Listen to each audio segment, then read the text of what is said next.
putting an end to a 20-inning scoring drought following the 500th double of his brilliant career. Zach Greinke, who had given up only 8 home runs in his first 165 innings this season, gave up 2 in his 7 innings of work last night and suffered his first loss in 2 months, despite giving up only 3 hits. The Dodgers maintain their game-and-a-half lead on the Giants, and on this Sunday afternoon, they're sending Clayton Kershaw in search of his 11th win of the year and seeking to put an end to a 4-game losing streak. Dodgers and Astros are next from Houston.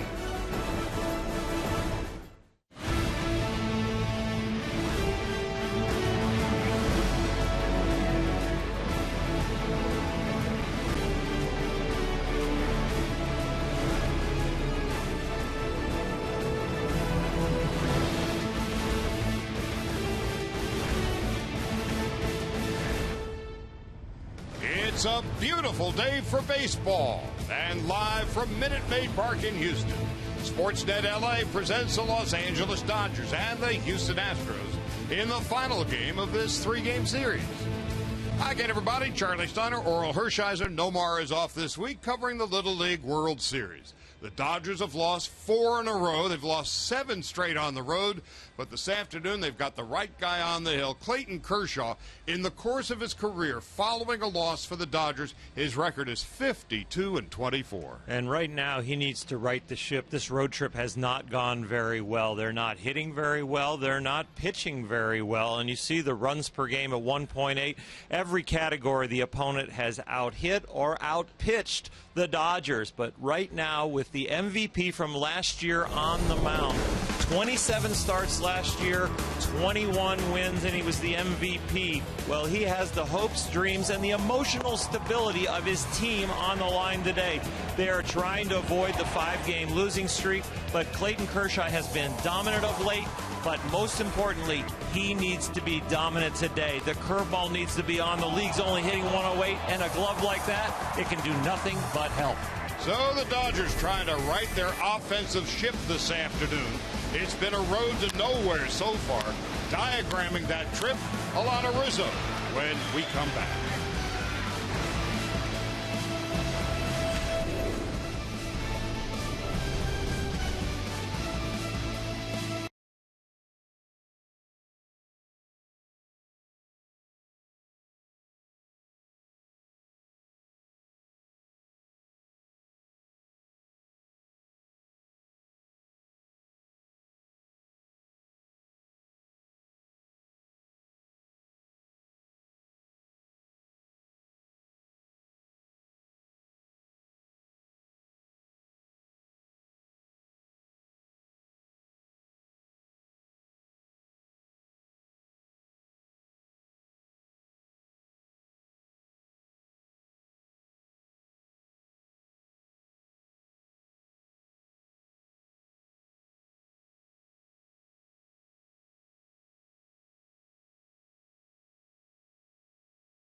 2015 Jeep Cherokee with an EPA estimated 31 highway MPG.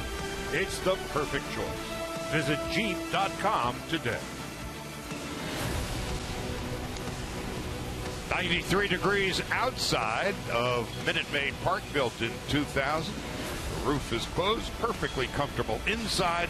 The Dodgers with a game-and-a-half lead on the Giants in the National League West. Arizona and San Diego creeping up. The D-backs 6 behind the Dodgers. San Diego 6.5 off the pace. Our closed captioning today brought to you by Wiener Schnitzel. They're fun since '61.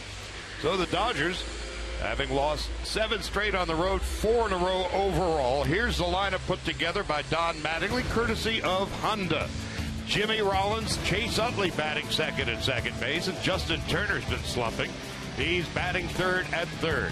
Adrian Gonzalez at first, Andre Ethier in left, Yasiel Puig, Carl Crawford the designated hitter, A.J. Ellis will be catching for Clayton Kershaw. Kike Hernandez now the center fielder, at least for the foreseeable future, batting ninth, and Lance McCullers, big hard-throwing right-hander, going for the Astros.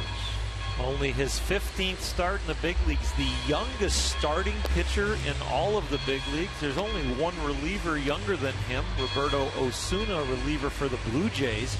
This young man has a big arm, an average fastball of 94 miles an hour, which he throws almost 60% of the time, and then a curveball slash slider that's around 84, and it'll vary the breaks, sometimes tight, sometimes big.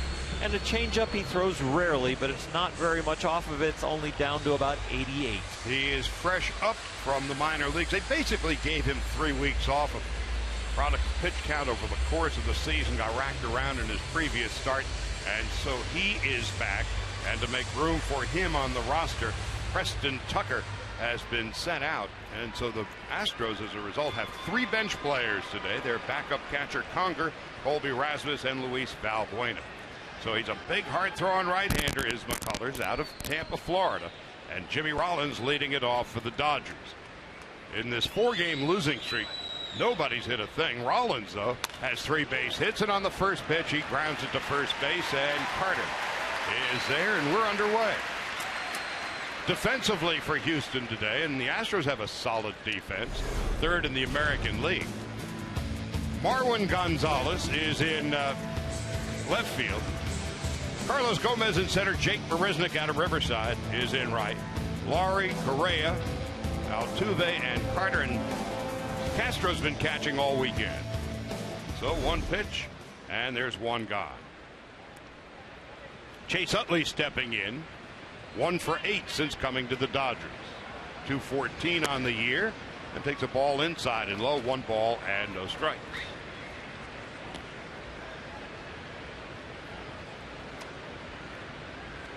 Chase had what people thought was a would-be triple, and Ron Renicky finally got a visitor down there in the third base coaching box, but then Chase was told to go back to second after review yesterday. Fouls it off to the left. What's been encouraging about Utley, of course, spent a good portion of the year on the disabled list, sprained an ankle back in January, and he's hit well since coming off the DL. His ability to run, showing no ill effects. And since coming off the disabled list, you see he's hitting 410. Takes inside. Even the ability to run we see with no limp and no. But I watched the body language too, Charlie, and the facial expressions, and he looks very confident in his health and feeling very comfortable in the Dodger uniform. On 2-1. Slap toward the left field corner. Disappearing from view. It is a fair ball, and now on his way to second, and he is going to make it. So Utley with a double. Chase had one yesterday. Some piece of hitting right here to get on top of this hard fastball that is up around his shoulders. It's definitely a ball, but boy, a short, compact swing that he hits so hard it doesn't have time to curve foul, and it just barely makes it fair there, hitting the edge of the chalk line and the yellow line that goes up the wall there, marking foul territory. So 14 doubles, 2 with the Dodgers, and here's Justin Turner. Turner in a slump. On this 4-game losing streak, he's won for his last 15. Fouls it off to the right, and it's 0-1. So the Dodgers going up hacking early. Justin's hit the ball hard 3 times, only gotten 1 hit, a line drive out to second base, and then a foul ball home run that he hit the other day. And Fiers no hitter. 1 for 4 last night, broke that long hitting streak, or hitless streak. Nobody's had a hitting streak lately. Gonzalez on deck, and the Dodgers free swinging here in the first.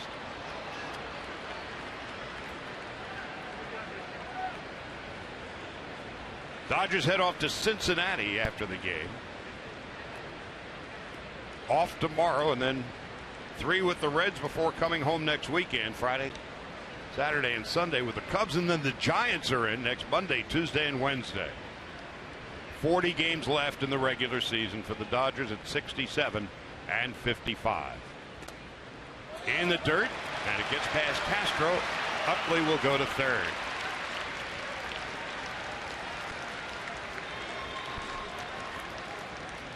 Situation that Justin had yesterday and got a base hit.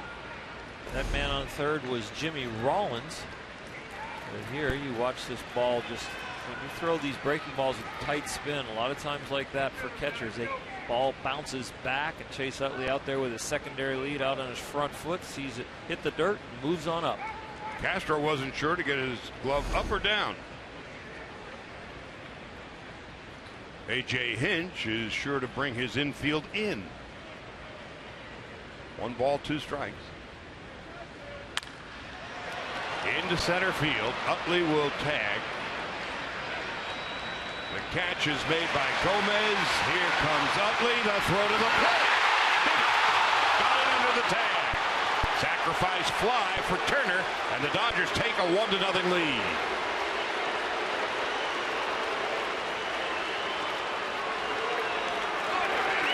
Justin Turner drove in a run yesterday with his pant legs down. Tonight with the high stockings. Drives in this run with a sacrifice fly. Bang, bang at the plate. Nice solid jump. And the first thing I looked at was not out or safe. Is Chase Utley healthy? And right there, just a little awkward coming up from the slide. Gomez makes a very strong throw. 1 hop right there, but Chase gets the leg in. And the Dodgers have a lead. Adrian Gonzalez stepping in with 2 out. For Turner, his 49th run batted into the season. Gonzalez, 3 for 15 on the trip, has seen his average dip to 289. So Kershaw's been given a lead to work with.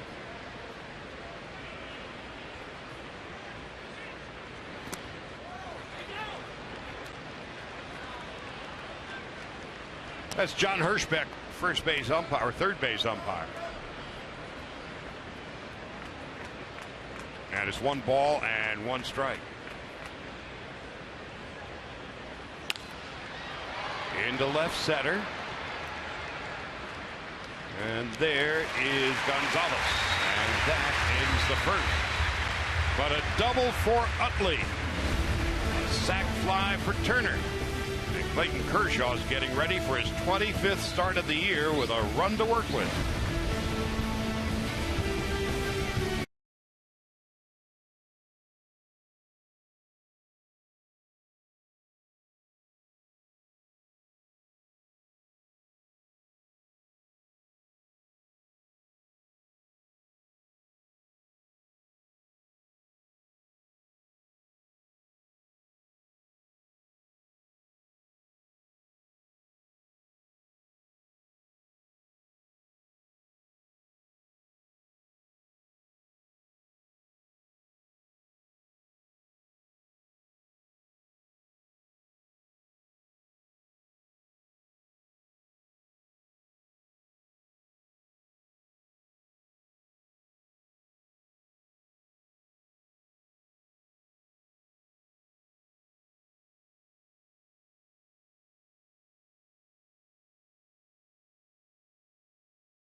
Well, the Dodgers certainly going to need the services of Clayton Kershaw. In his last 8 starts, 5-0 with a .87 ERA. I think the key today will be command of his off-speed stuff and his away fastball to right-handers, to force those right-handers to hit the ball to the big part of the ballpark. But remember, these Astros are prone to the strikeout, so if they don't make contact, there's no worry about where it's being hit. In those last 8 starts, Kershaw has struck out 72 and walked only 7. And here is Jose Altuve beginning it for the Astros. He's 7th in the American League at 307 and 4th in the league with 146 base hits. He also leads the American League with 32 stolen bases. The Honda starting lineup put together by A.J. Hinch has Altuve and Gomez and Correa, Lowry, Gaddis, and Gonzalez, Chris Carter, Jake Marisnick, and Jason Castro. The Astros come in having won 7 of their last 10. They're 68 and 56 on the season. Now 4 games in front of the second place Texas Rangers. The Angels 4.5 off the pace. The 1-1 is inside and high, 2 balls and 1 strike.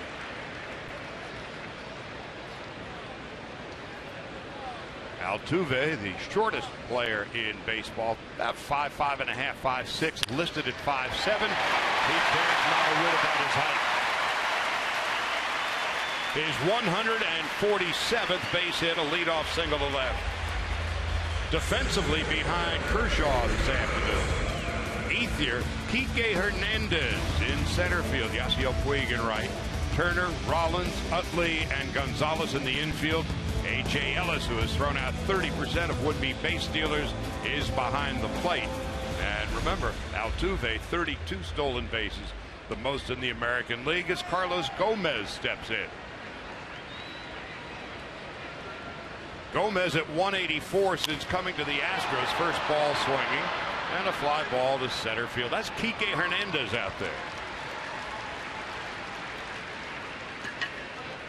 So both teams commence hacking early in the counts. Carlos Gomez, a notorious first ball hitter, and Clayton Kershaw got that fastball in on him. Altuve, a nice piece of hitting with hitting a high fastball. Both hits in this game so far on high ball fastballs that the hitters got on top of it. Chase Utley and the Dodger first who scored, and Altuve here with the man on first. So you have the shortest player at first base and the youngest player at the plate. 20-year-old Carlos Correa at 275. Picks inside, 1 ball, no strikes. The youth of the Houston Astros right now. Their shortstop at 20. Their starting pitcher today at 21. Those are some responsible positions. The starting pitcher and the shortstop who bats third. Not even 21 yet.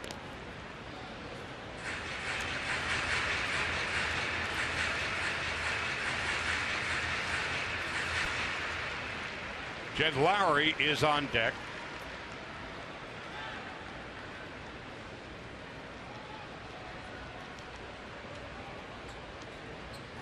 Giants and Pirates tonight.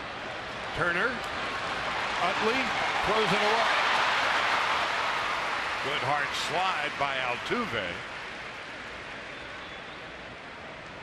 Correa is aboard at first with 2 out. Chase Utley knows he has to get rid of this quickly. Justin Turner gets it to him. He backs up and just lets it go as quick as he can. Probably didn't have a great grip on the ball. And the nice things about the smaller ballparks that we have nowadays, there's not much foul territory behind the first base bags. A lot harder to advance if you happen to throw it wide and low. If it's in Oakland, that's one of the places you get to advance. Correa may be in San Francisco by now. Lowry takes a strike, 0-1. Jed Lowry, switch hitter, 5 home runs and 17 runs batted in. 0 for 3 last night, and hitless in 3 at-bats on Friday night. Gaddis on deck. Kershaw's got a 1-0 lead in the first. Grounded slowly foul up the third base line. That's Gary Pettis, third base coach. Rich Dower is the first base coach for the Astros.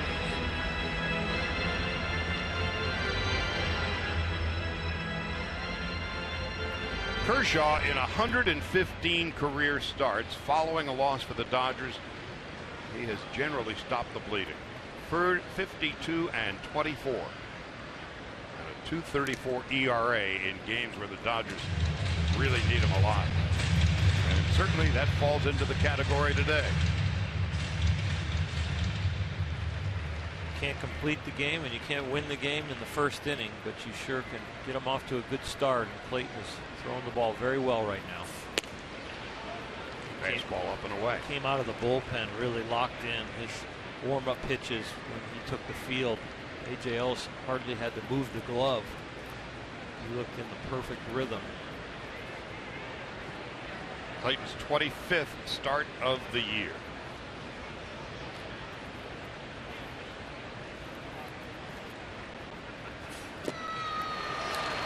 On a slider. Lowry is done, and so are the Astros. No runs and one base hit. Kershaw with his 213th strikeout of the year.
This coming Saturday when the Dodgers host the Cubs, and pick up your very own Oral Hershiser pin number 6 in the Cy Young Pin Collectors Series, presented by 76. For more information, visit Dodgers.com/promotions.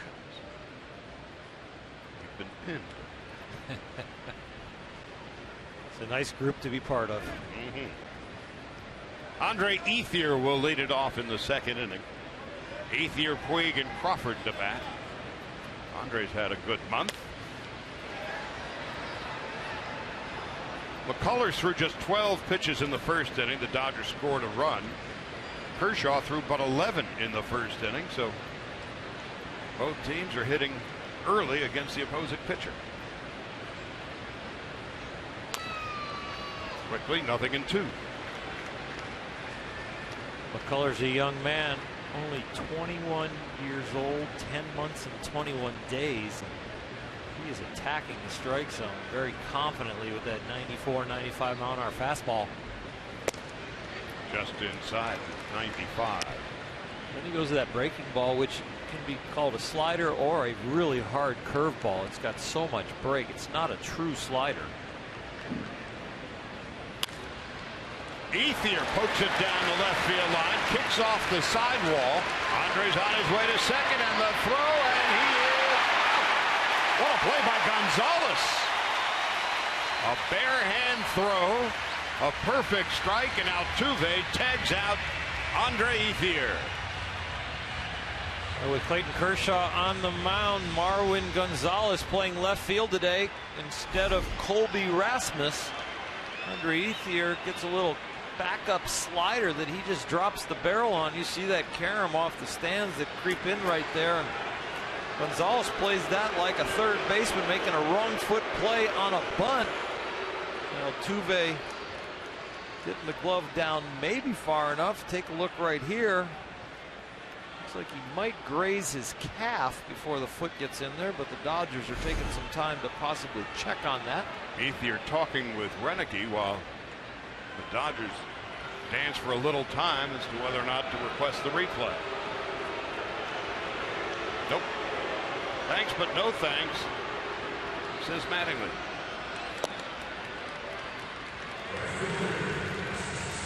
But Marwin Gonzalez, rarely do you see an outfielder with a barehanded play and then throw the strike that he did.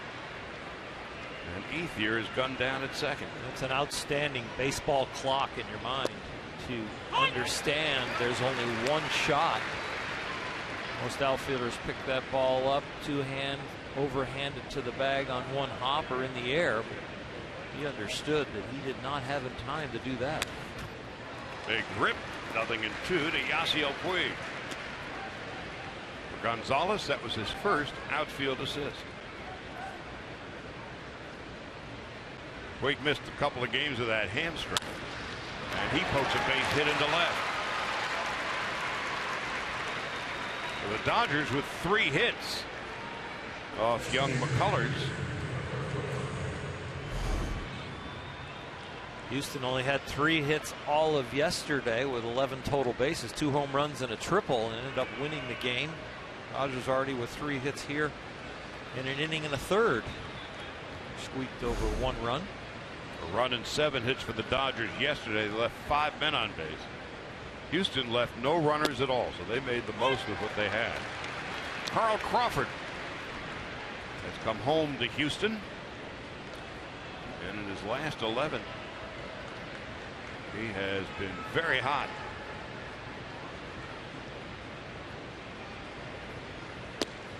He's a designated hitter today, Crawford.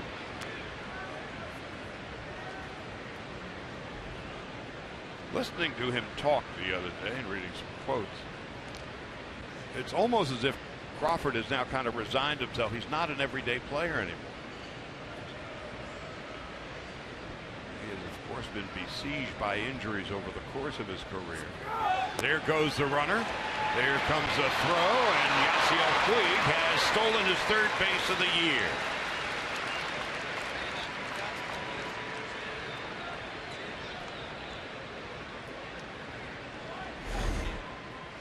Fastball up, Yasiel, the young man on the mound, taking a little too much time. Definitely above 1.3 as far as the delivery time to the plate. Yasiel glancing in to make sure there was no contact as far as the ball coming out into fair territory. Well, the hamstring is A-OK. Crawford 1-2. And down on strikes on the slider. First strikeout for McCullers, and it's the second out of the second.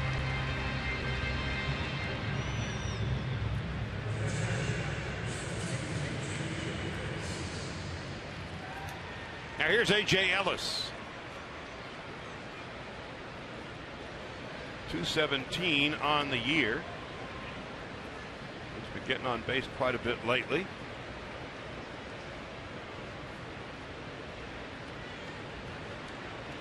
And has hit the ball much more solidly over the past couple of weeks than he's had in a while. Takes a fastball for a strike. 3 home runs and 10 runs batted in.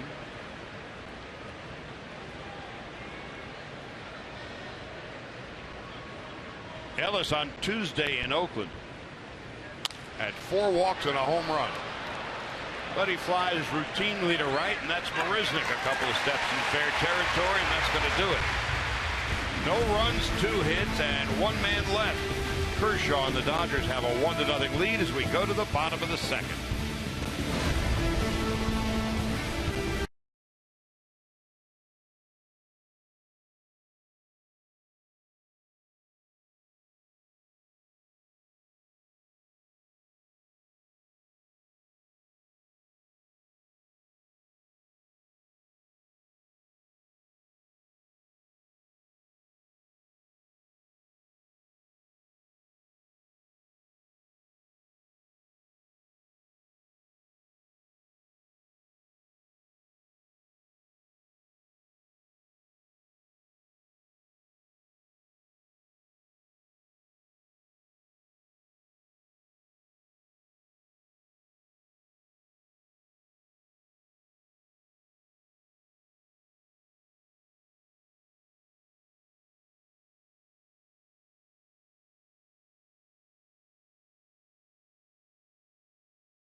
Hashtag SNLA Data Strong Fan. And you just might see yourself in an upcoming telecast. Brought to you by T-Mobile. So Clayton Kershaw, who leads the National League now with 213 strikeouts. He's allowed only 16 earned runs in his last 15 starts. And since May the 26th, an ERA of 1.30. In his last 8 starts, 5-0 and an ERA of under 1. Evan Gattis will lead it off. Marwin Gonzalez and then Chris Carter. Gattis 19 home runs and 63 runs batted in.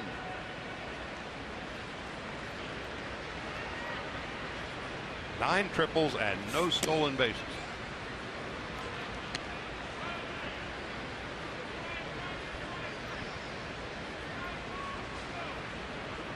The former Brave. Anomaly these days. Without the batting glove. Well hit to left center field.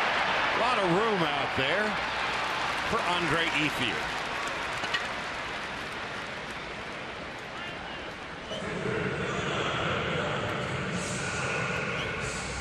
Well, the dimensions of this ballpark are quite unique. You can certainly hit them out down the lines, but once you get into the power alley, it gets to be awfully dangerous. Center field 435 feet, complete with Tal's Hill and a flagpole that is in play. Just 326 down the right field line.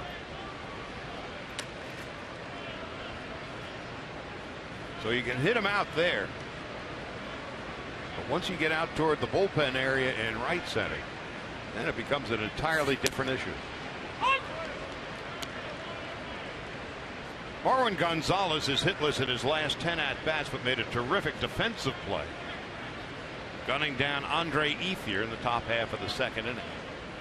Gonzalez has done well against lefties, and so Colby Rasmussen started the first 2 games of the series, sitting it out today. There's not many places where you have 4 different heights of fence either. Left field a lot harder, but as you get to right field, it gets lower and lower and lower.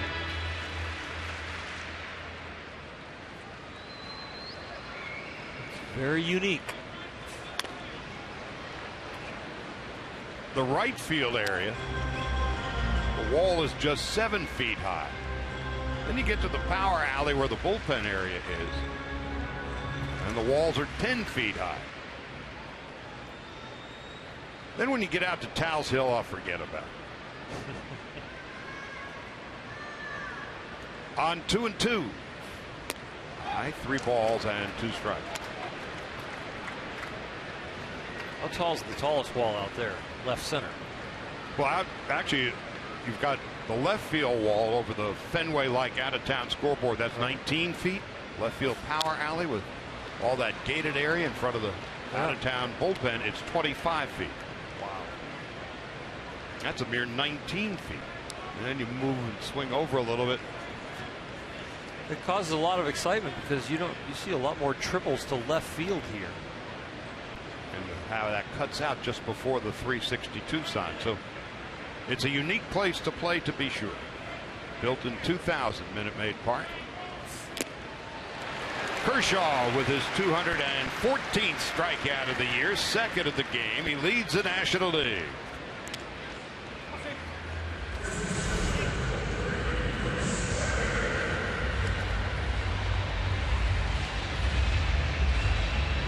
That's what it looks like from the dugout, from the Astro dugout. And Mr. Gonzalez gets to go sit over there from where that visual was. Chris Carter into short center, sprinting in Kike Hernandez, and going out is the veteran Chase Utley. And a 1-2-3 inning, 6 in a row retired by Kershaw. We go to the third. Dodgers 1-0.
to salvage a win here in Houston. It was back on August 7th through the 10th that they lost their first 4 games of the year. The last Major League Baseball team to lose 4 straight. They doubled that feat this week on this road trip. And I talked to some of the guys earlier today about the mindset of the club and what the experience of being in this situation last year in a pennant race in this final push does. Andre Ethier says the one thing is we don't panic and we definitely don't want to press. Justin Turner echoing those sentiments. He said the worst thing you can do is try to get out of your own role and press. And Carl Crawford said the experience helps because we know what we're capable of doing. No panic, but certainly a sense of urgency, guys. With the Giants breathing down the necks of the Dodgers, a game and a half back. San Francisco in Pittsburgh tonight. Kike Hernandez leading it off at .294. 6 home runs and 18 runs batted in. He is a center fielder de jour, and he lines up base hit into left field. Prior to the game, Don Mattingly, in talking to the media, said, hey, look, Kike Hernandez is producing now. It's been a big struggle for Jock Peterson, who's hitting just .163 since the All-Star break, and Peterson hasn't been producing, and Kike Hernandez has. So a leadoff single for Kike Hernandez here in the third.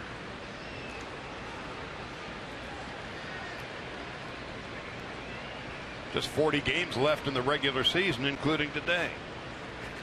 Rollins bounced to first on the first pitch of the game, and he takes outside and low, 1 ball and no strikes.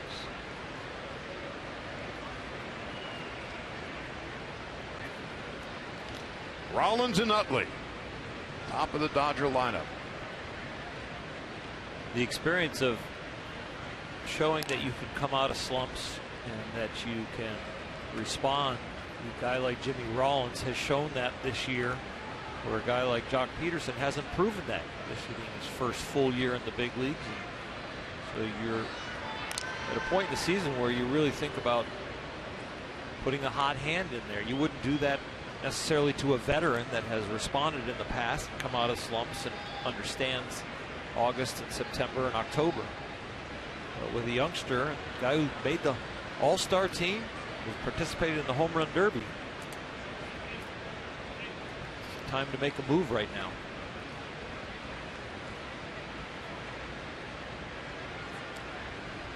Peterson, since the All-Star break, 3 home runs and 7 runs batted in, hitting .163. So he's got to sit and watch for a while. Being urged on by the veteran Lorenzo Bundy.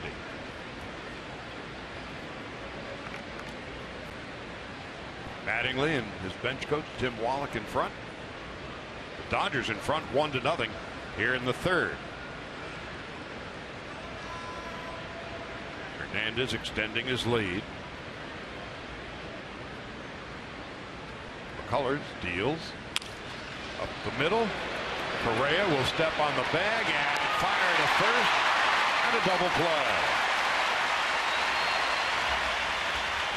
Well, the Astros had Rollins played perfectly.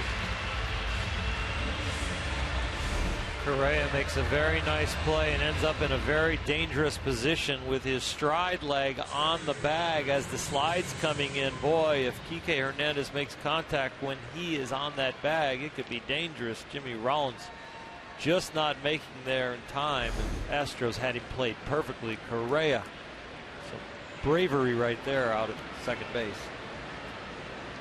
Youngest player in the game. Now Chase Utley takes a strike, 0-1. Utley doubled and scored a run in the first inning. Utley doubled. Went to third on a wild pitch and came home on Turner's sacrifice fly. So the Dodgers have 4 hits with just a run to show for their efforts to this point.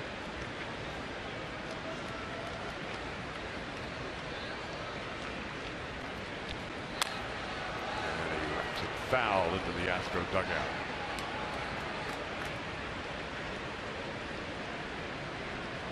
It's too bad they both play the same position with Howie Kendrick and Chase Utley, along with guys like Adrian Gonzalez and Justin Turner. Boy, do they put on a professional at bat.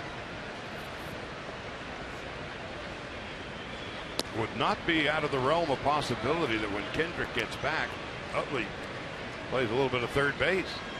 Definitely see that. A chance to rest Justin Turner. Utley can also play a little first. 2-2 with 2 out. West right on the button, but right out. Gomez. Utley has hit the ball right on the screws twice today. No runs, 1 hit, nobody left after 2.5. Dodgers 1-0.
'76.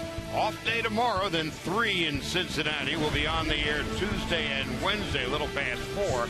Alex Wood and John Lamb. Wednesday, Brett Anderson and David Holmberg. Thursday, the matinee, Zach Greinke and Anthony DeSclafani. And then the Dodgers come home next weekend, 3 with the Cubs. And then next Monday, Tuesday, and Wednesday, the Giants are in town. So some big games ahead for Mattingly's crew as Jake Marisnick will lead it off. Dodgers with that 42-20 home record, 4th best in the major leagues. Road record 10 under 500.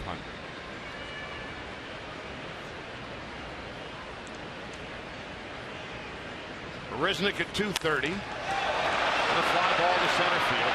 Kike Hernandez heading way back in front of the wall. He tracks it down. He nearly split the seam of the outfield wall. Jake Marisnick has been swinging a hot bat during this series, and he just double clutched a little bit on that curveball. Clayton left it up, and he was able to hesitate, keep his hands back. Just not enough right there. Kike has plenty of room. Jason Castro coming up. Though Hernandez covering an awful lot of ground to track down the fly ball off the bat of Jake Marisnick as Jason Castro falls behind, 0-1. Castro at 208 with 10 home runs. Kershaw and the Dodgers a 1-0 lead, and Clayton seems to be locked in. It's 0-2.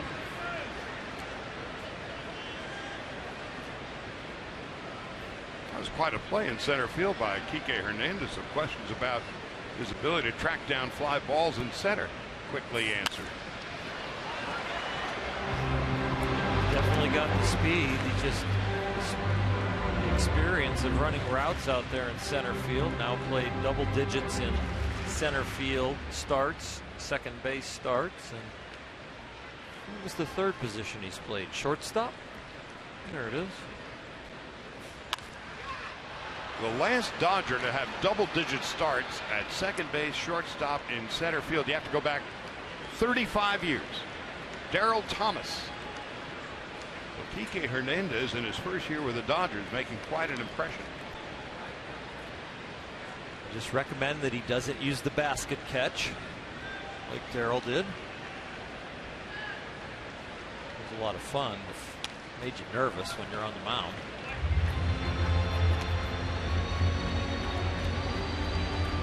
Of course, Kike Hernandez was kind of a understated component of the big trade with the Marlins in the offseason.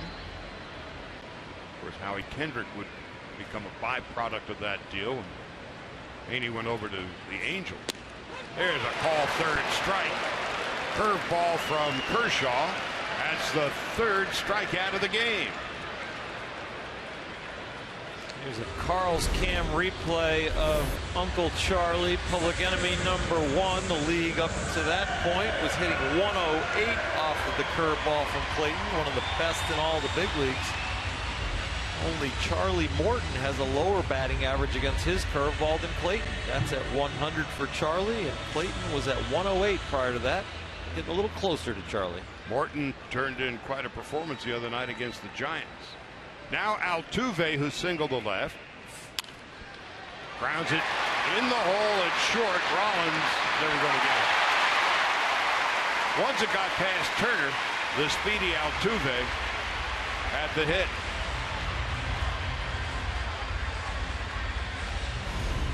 Same exact place. The first one made it all the way to the outfield. This one makes it by the third baseman, not the shortstop, but Jimmy Rollins, tough play right here, not to make the play, but to get the speedy Altuve. So Altuve with a hit now in 9 of his last 10 games. And that's his 10th multi-hit game in his last 16. Carlos Gomez with Altuve swinging in a foul tip, and that got a piece of A.J. Ellis. Quite a battle going on now with Altuve at first base. Going right here, A.J. Ellis going to be coming up right there. But Altuve, one of the more successful runners stealing off of left-handed pitchers. He has 11 stolen bases, only been caught stealing once this year off of lefties. But of course, Clayton Kershaw, so good at holding runners and picking people off. So a third of Altuve's stolen bases have come against lefties. And Kershaw, in the meantime, has thrown 13 consecutive strikes. Nothing in 1 with 2 out. 14.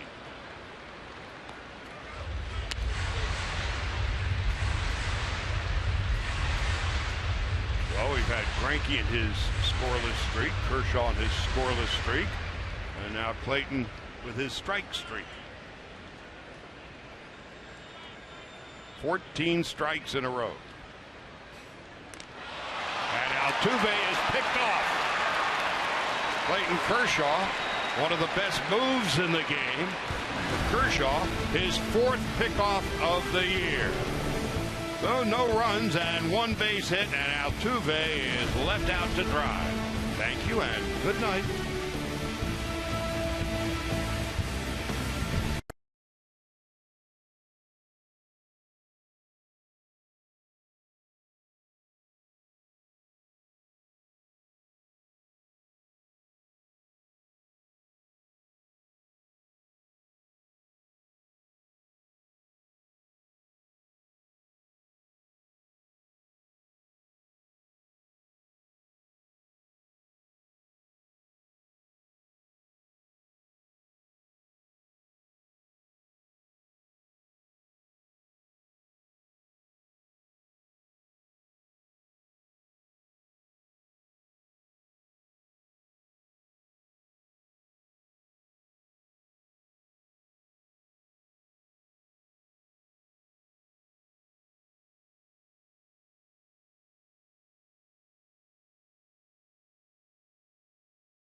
Choose Nissan today for great offers on our most exciting lineup ever.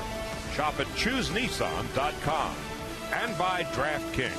Play daily fantasy baseball for free on DraftKings.com. Use promo code BLUECREW for free entry. So Clayton Kershaw, when he first came up 8 years ago, there was one kind of weakness to his game. Pickoffs, because growing up, high school, traveling squad, minor leagues, nobody ever got on base. So he worked on it. Now he's become one of the best in the game. That was his 4th pickoff of the year. And Justin Turner leading it off for the Dodgers in the 4th. It'll be Turner and Gonzalez and Ethier.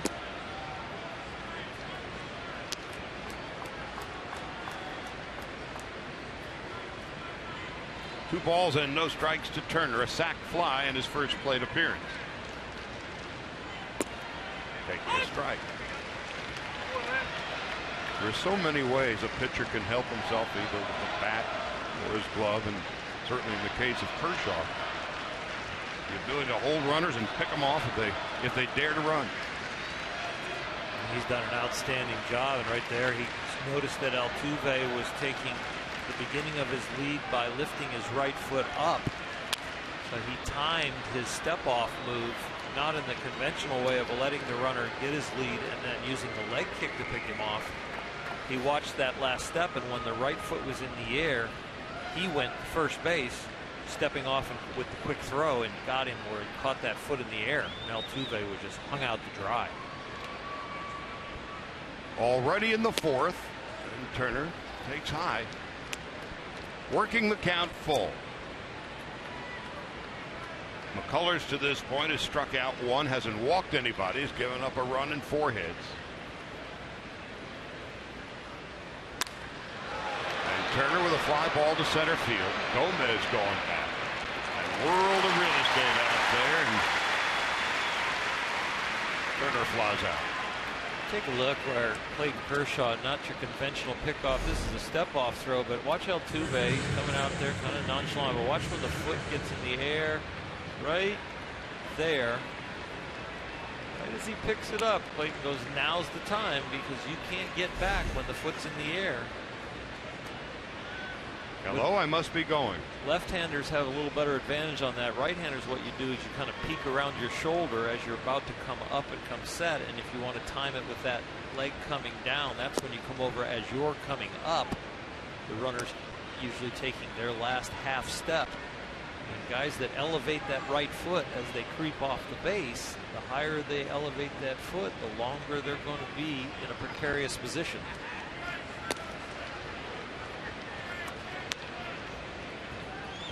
Two balls and no strikes to Adrian Gonzalez, who flied to left in his first at-bat. 3 for 16 over the last 4. Gives it a good rip, but fouls it off to the left.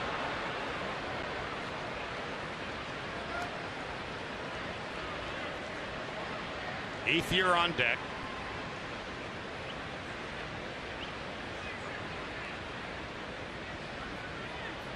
And McCullers. Strike on the outside corner. He throws his hard breaking ball away to lefties.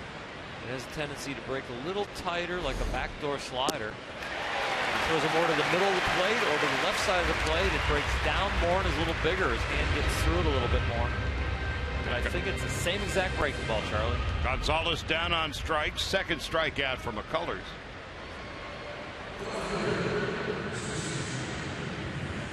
And Ethier coming up. Ethier took one of those backdoor breaking balls right down the left field line, but wow, did we see Marwin Gonzalez peg him out with a wrong-footed throw from a left fielder to second base. Barehanded play as it kicked off the sidewall. Ethier feels the heat. 1 ball, no strikes. Nice pitch by the youngster, knowing that he slapped a backdoor breaking ball down the left field line. Let's light him up inside a little bit. Not so comfortable in there, Mr. Veteran. Into right center field, and that's going to drop in for a base hit. Ethier's 2 for 2. quail hunting down here in Texas, and that was a dying quail out there to right field. This ball gets in on Andre right here. Lands in the right place. You're looking for a hit.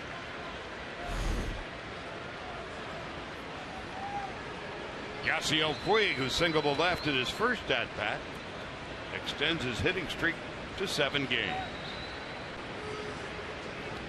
And he's got Ethier at first with 2 gone. Well, the Dodgers certainly can use Puig to heat up over the final 40. Got the ability to carry this team. Enthusiasm he shows on the base pass. They need him to start hitting 3 balls hard a game, even if they don't fall in. Just barreling some balls up. 10 home runs, 35 runs batted in.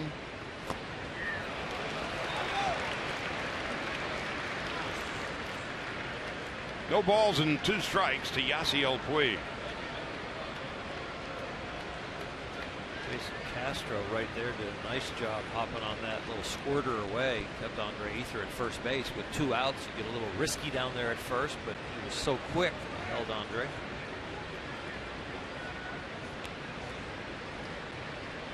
Ethier with a couple of stolen bases this year. Puig to third. Force out at second. That's that. No runs and 1 base hit. When we come back to the bottom of the 4th, Carlos Gomez, Carlos Correa, and Jed Lowry to face Clayton Kershaw. Dodgers 1-0.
He has thrown 11 pitches in each of the first 3 innings, and he has thrown the last 14 pitches, all for strikes. Boy, the curveball has been outstanding and sharper this year. The chase percentage earlier in the year, the slider was something that he was going to a little bit too often, but now going to the curveball and getting outstanding results. He has struck out 3 to this point and given up a couple of hits. That's 15 strikes in a row thrown by Clayton Kershaw. He's like throwing darts in a saloon. 16. The quotes coming out of his last outing when the bullpen had the meltdown was that he needed to be more efficient and go the 8 innings so that no one had to bridge the gap between he and Kenley Jansen. And it looks like he is taking those quotes and that evaluation of himself to heart today. He is pounding the strike zone. 17 strikes in a row. fourth strikeout of the game. Well, that was a slider, but the curveball has been getting an awful lot of strikeouts too this year. Coming into today, he was second to Corey Kluber with 78 strikeouts with the curveball. 79th one was earlier in the day to Jason Castro, so he's starting to catch Corey. "17 consecutive strikes thrown by Kershaw." 18. I tell you what, Char, that is a story for a guy with his kind of stuff. You think of somebody more that a finesse pitcher with ultra command doing something like that, but to throw the ball 94, 95 miles an hour, to throw a slider, a cutter, and a curveball, fantastic. Finally, after 18 consecutive strikes thrown by Kershaw, he throws one out of the zone to Carlos Correa. And curveball, we're showing the chase percentage and the number of strikeouts. 64% of the time when he throws that curveball, it's a strike. That is not a pitch that the hitters can all of a sudden say, oh, we'll just forget about that. It's a great curveball, but he doesn't throw for strikes. No, they got to think about it all the time. Line foul. Correa bounced to third in his first at bat.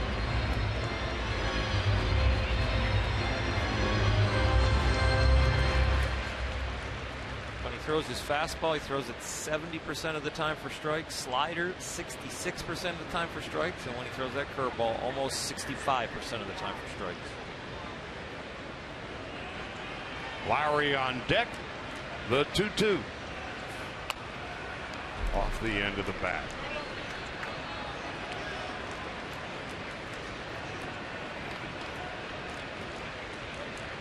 Only two players in Major League history have hit at least 15 home runs before turning 21 in fewer games than Correa. Frank Robinson and Willie Mays, pretty good company. Rollins throws him out, 2 gone.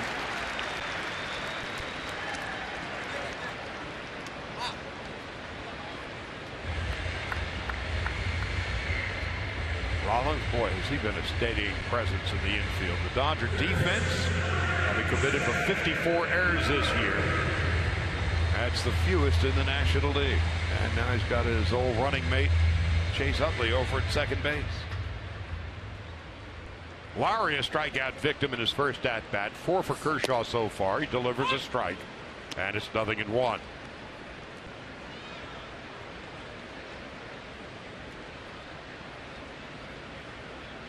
This will be the 11th pitch of the 4th inning. Upstairs. So 44 pitches through 3 2/3 innings. Scattered a couple of hits. Dodgers 1-0. 2-1. Charlie, is there an older shortstop in the big leagues other than Jimmy Rollins? So we had the youngest shortstop hitting it to the oldest shortstop. The oldest shortstop was grinning about how hard it was and how it hurt on his hand. On 2-1. Well, there's your oldest shortstop again. Old and steady. Getting Jed Lowry. Another 1-2-3 inning for Kershaw. 1-0 Dodgers. We go to the 5th.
Inning here at Minute Maid Park, and Charlie Steiner was talking about it earlier. The dimensions of this particular park, pretty unique. But what about the old home of the Houston Astros? Of course, the Astrodome, known as the 8th wonder of the world.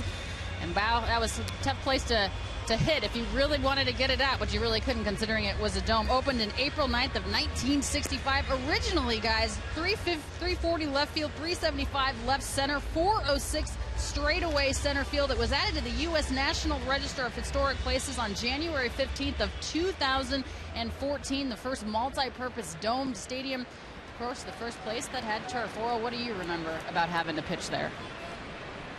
I'll tell you what, pitching there was hard.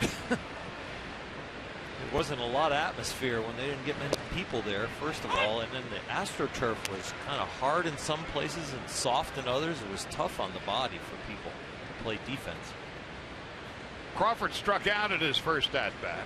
And toward the latter days of the old Astrodome, the AstroTurf was so bad, it was kind of like a pool table with ill-fitting covering. And there were craters out there. It would kill the ankles and the knees. It seemed like a good idea at the time. Initially they had grass, but because of the coloring of the walls of the dome, the roof of the dome, grass didn't grow. So they had to come up with something. And they came up with the AstroTurf. Judge Roy Hoffines came up with the idea for the Astrodome. They initially played at Colt Stadium when they came into business in 1962 along with the Mets. Crawford down on strikes. Third strikeout for the Colors, and it's the first out. Wasn't the best smelling place either. Oh. With all the humidity here in Houston and that being a closed dome. I remember where they drop us off with the buses at the loading dock there, and the beer kegs would kind of leak and it would be all over the floor, and it would just reek. To be charitable, the ventilation didn't work too good. You had to hold your breath until you got to the locker room. Just to walk. It wasn't much better inside the locker room either. It was the best ballpark ever for a hot foot on the bench, because you could crawl underneath the stands and come up right underneath the dugout. If the rats didn't get you first. Yes. That never used to stop Roger McDowell. He didn't care about the rats or the cats. A.J. Ellis bangs a base hit into left field, and that's going to roll to the wall. So A.J. Ellis continues his hot hitting, arriving at second base with a one-out double.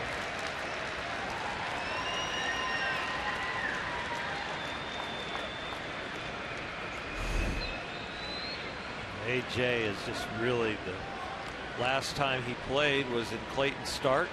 4 walks, the home run, and today fly out to right field, right down the line, and that gap shot.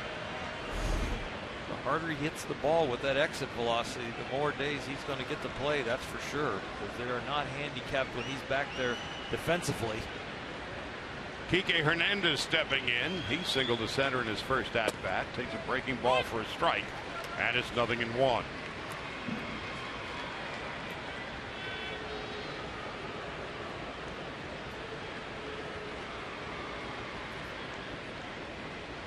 Rollins on deck. Ellis at second. Another slider, and it's 0-2.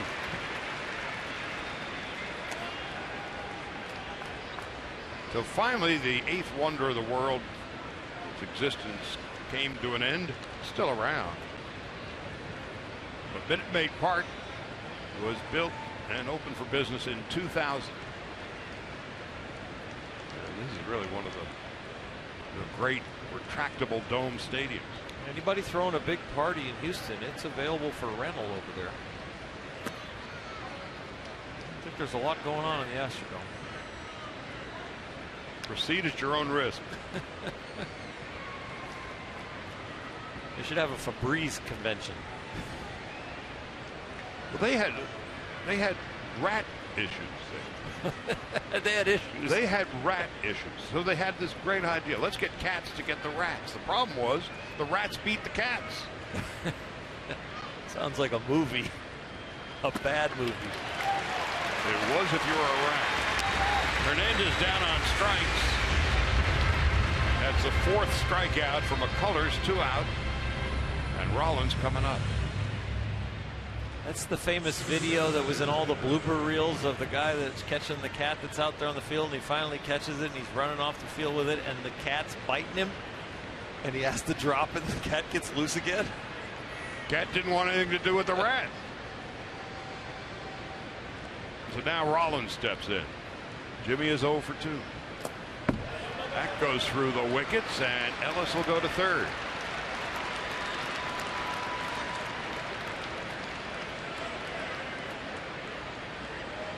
That's the second one that's gotten past Castro. That's a cross up. Man on second.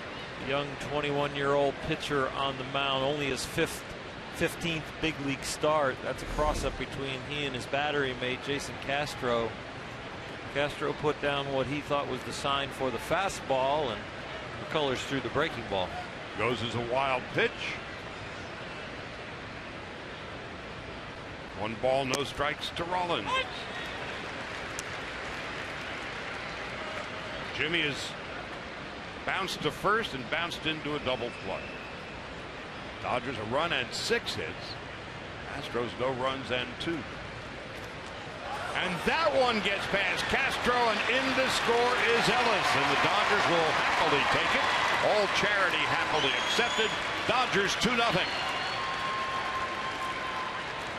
That's a huge run for the Dodgers with Clayton Kershaw on the mound, as well as he's been throwing the ball this year. It makes the mountain a lot tougher to climb for the Astros. That breaking ball, the one gets away because of a sign, the other one gets away because it's short. AJ scampers on home after seeing that bound away. So a double and a couple of wild pitches, and the Dodgers get a run, leading 2-0. 2-1 to Rollins. Another one in the dirt. Boy, Castro's getting a workout back there today. 3 wild pitches for the youngster on the day. 2 in this inning, 1 back in the first that helped the Dodgers get their first earned run. And Chase Utley was on second. Got the 3rd on a WP. 3-1. 3-2. Strike 3. That'll do it. 1 run, 1 hit. We'll go to the bottom of the 5th.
In town, and a week from today, first 40,000 Dodger fans receive a pair of Dodger headphones presented by Lexus.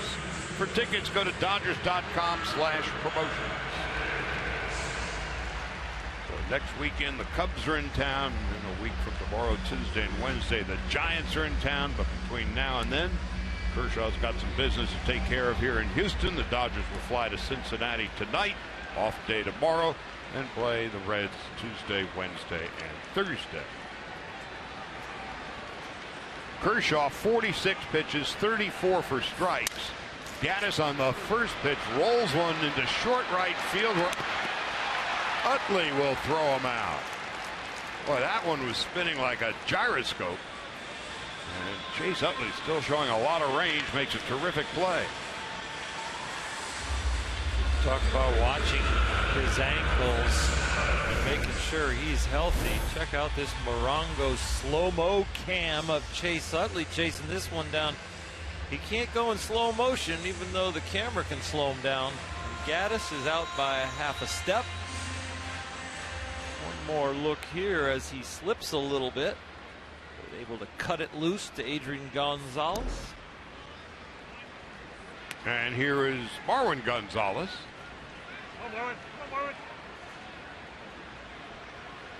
One ball and no strikes. One ball and one strike.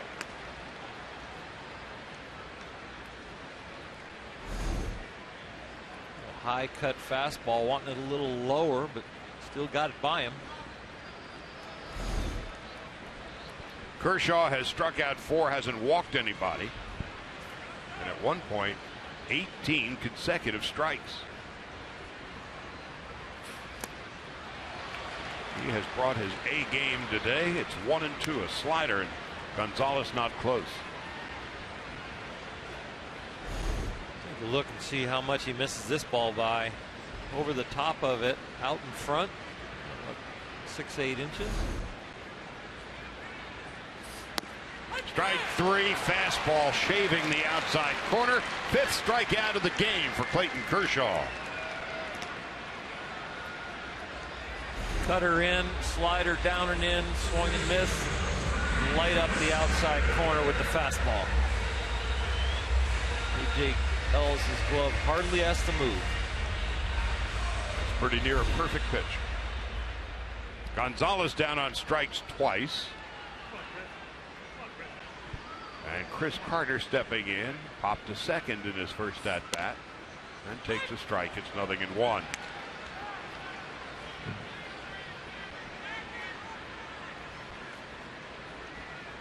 Kershaw unbeaten in his last 8 games.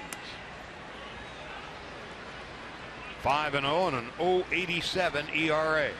Clayton wanted that one. That's the one you practice over and over again. That curveball, and you love it when it's a side work. When the umpire balls it, it was just a little low.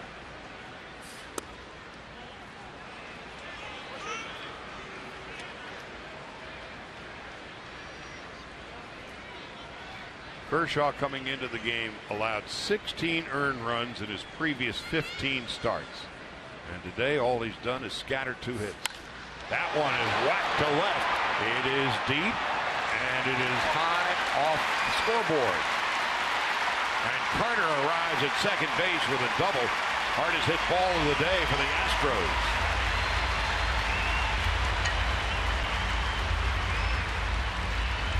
A.J. Ellis was immediately pointing to the bench like he wants them to look at it again.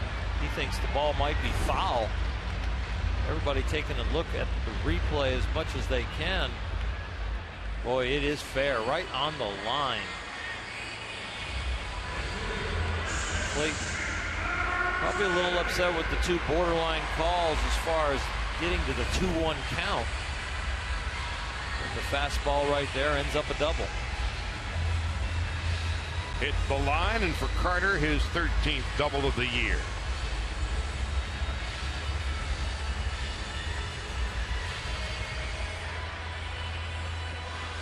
Third hit of the game for the Astros against Kershaw.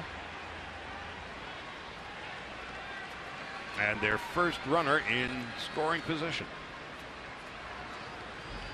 Kershaw and the Dodgers up 2-0. Marisnick flied to center in his first at-bat. Hit it deep to center and a long run for Kike Hernandez.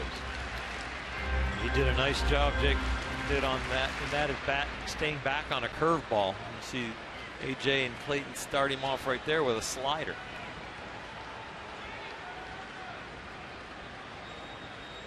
One ball and no strikes. 1 ball, 1 strike.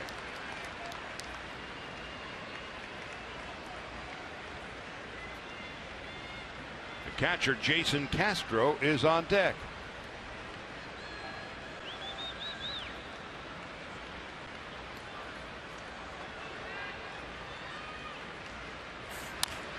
Little comebacker, and that's going to do it. Kershaw to Gonzalez. Only the double for Carter. When we come back for the 6th inning, it'll be Chase Utley, Justin Turner, and Adrian Gonzalez, with the Dodgers leading 2-0.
Who grew up a Dodger fan, and he can come home again.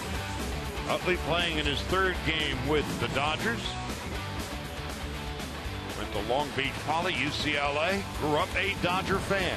And what a year and what a career he had with the Philadelphia Phillies. 6-time All-Star, won 4 Silver Sluggers, World Series champion.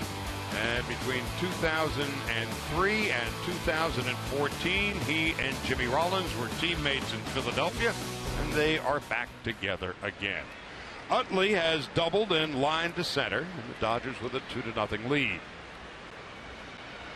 It'll be quite a moment next Friday when the Dodgers return home to host the Cubs, and Utley will be playing at Dodger Stadium, where he saw you pitch in the series in '88. Growing up in Pasadena there. We lived in Pasadena at that time. We never came by the house to get an autograph or anything. I don't remember that. Into center. And Gomez is there. Come on out Tuesday, September the 1st, week from Tuesday. See the Dodgers and the Giants, and the first 40,000 fans in attendance receive a Justin Turner bobblehead presented by Security Benefit. For tickets, go to Dodgers.com/promotions. I grew up in the Detroit area, Southfield, Michigan in 1968. That's when the Tigers won it all. So you know what it's like to be 10, 11, 12 years old and have your hometown team win it all. It's pretty amazing. Justin Turner swings and misses. I remember that team like it was yesterday. Al Kaline and Norm Cash, Ray Euler, Dick McAuliffe there? Dick McAuliffe, Willie Horton, Denny McLain won 31 games. Mickey Lovich won 3 games in the World Series. Bill Freehan was the catcher. To third. Larry will throw out Turner. 2 out and nobody on, and Adrian Gonzalez coming up. Your team, the Yankees, Charlie? Originally the You were Brooklyn 10? Dodgers. Brooklyn Dodgers at the time? Brooklyn Dodgers, and then they moved when I was 8. And then there was no team left in town. So I adopted the Yankees in 58 through 61. Mets came in 62, and I was always a National League guy. But those Yankee teams with Mantle and Maris caught your attention. Yeah. The first game I ever went to was Ebbets Field. It's the Cincinnati Reds. First game I ever went to was a Yankee game because I was born in Buffalo, New York, and we moved to Michigan when I was about 6 years old and became a Tiger fan. Gonzalez 0 for 2. I remember the first game, and everybody remembers their first game. First game, Dodgers and the Reds, and Old Ebbets Field had double-decker bleachers. We had the world's worst seats, didn't we? And the Dodgers had a fellow named Gino Cimoli playing left field.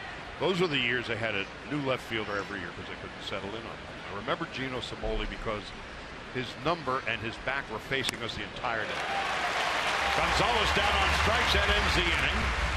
6 strikeouts now from McCullers. The Dodgers go quietly, but Kershaw has a 2-0 lead to work with when we come back to the bottom of the 6th.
Well, the Astros have been in business since 1962. They joined the National League with the Mets when expansion was a new deal to the National League. Colt Stadium that was infested with mosquitoes to the 8th wonder of the world, the Astrodome, and now beautiful Minute Maid Park, open for business since 2000. Jason Castro swings and misses, nothing in 1. Meanwhile, Kershaw's brought his A game today. He has scattered 3 hits, 1 runner in scoring position. He has struck out 5 and has not walked anybody. Castro, a strikeout victim in his first at-bat, takes a breaking ball.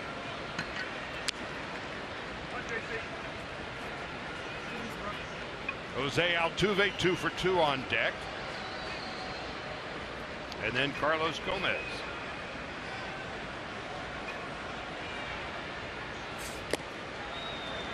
1 ball, 2 strikes.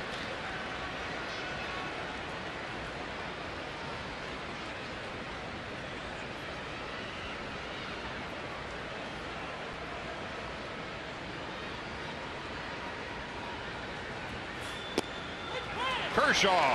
Call strike 3. 6 strikeouts for Kershaw now. Still hasn't walked anybody. Castro down on strikes for the second time. Many strikes as he's thrown today. It doesn't surprise me he hasn't walked anybody. And it hasn't surprised me at all that he's got 6 punch outs. Little cut fastball right there. Not sure it's a strike. Oh, it is. And the Dodger dugout, they're saying, go sit down. Clayton now with 218 strikeouts on the year. Leads the National League. Chris Sale leads in the American League. Another nasty left-hander. Sidewinding kind of lefty. And this is the big, strong, tall one on the mound today.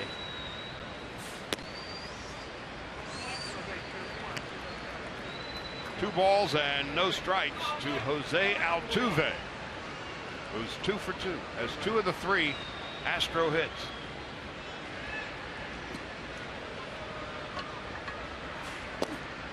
Good 1.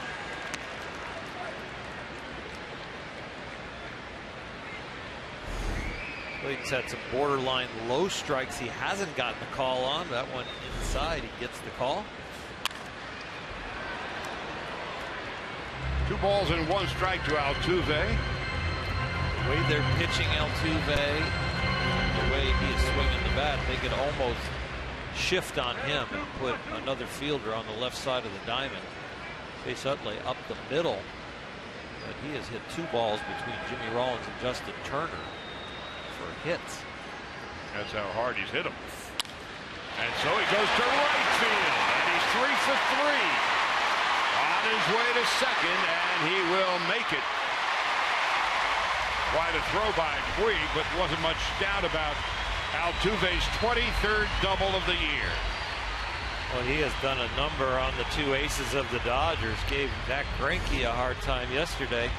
Actually has the highest batting average active for anybody with 15 at bats against Zach Greinke. He's hit .533 off of Zach. Got some hits off him yesterday, and now 3 for 3 against Clayton Kershaw. I'm glad the Astros only have 1 Altuve. 5 for 6 is Altuve against Greinke and Kershaw combined. Yesterday, a triple and a home run against Greinke. 2 singles and a double this afternoon. 1 out and 1 on. Jose Altuve, the starting all-star second baseman for the American League, came up in 2012, and there is nobody in Major League Baseball who has had more hits and more stolen bases than him since he came up. Somebody forgot to tell him he's 5'5.5". Gomez 0 for 2. 1 ball, 1 strike. The only place you really see that size differential on a baseball field is what's going on in Williamsport right now in the Little League World Series. They got some guys there that are about 6'1", 6'2" on certain teams, and they got some of the kids, the mighty mites, that just come in there are feisty as all get out, play like Altuve. Well, he's so much fun to watch. He used to be the Dustin Pedroia of the National League. Now that Houston's in the American League, they've got 2 of them.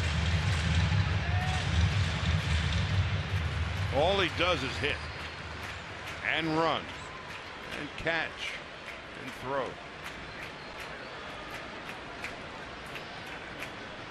Two balls and a strike. Gomez whacks a base hit into left field.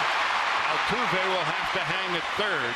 He wasn't sure whether or not Rollins was going to be able to get to it. So now the Astros, their first threat of the day, 1st and 3rd, and 1 man out, and Carlos Correa coming up. Carlos Gomez has been ice cold, and this jam shot right here might wake him up. Fortunate for Clayton Kershaw and the Dodgers, you watch Altuve here have to freeze as Jimmy Rollins reaches for the ball there. Just that little effort by Jimmy gives a little doubt to Altuve that he might have an opportunity to catch it, so he's got to hold up. So here's Correa. 0 for 9 in the series. But in his rookie season, has not been intimidated in the least in clutch situations. Dodgers 2-0. Correa's bounced to third, bounced to short, takes high and in, 1 ball, no strikes.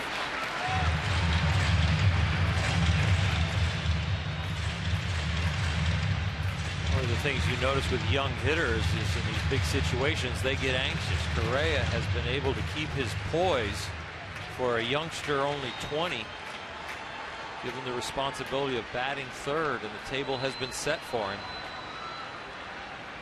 First and third. Comebacker off the leg of Kershaw. All hands are safe. I think Clayton had visions of a 1-6-3 double play, and he got nothing. And the Astros scored their first run. If you've ever played pepper with somebody and they take a full swing and it's a jam shot, it can absolutely drive you crazy. This ball is not hit hard enough. Clayton reads it in the right spot, but the ball doesn't arrive when he expects it to. Look at the flinch, and it's not there. That full swing makes you think it's going to be like a bullet back at you and you want to react, and then it's a jam shot and it comes at you about 10 to 12 mile an hour slower than you expect, and it fools you. And the Astros score their first run.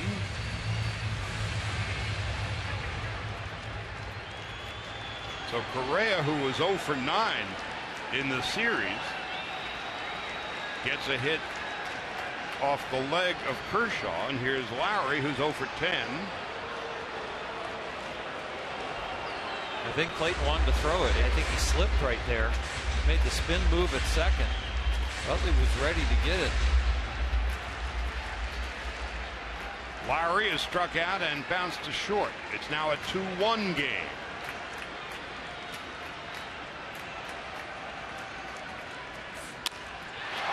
Into right. Well hit. McQueig is there.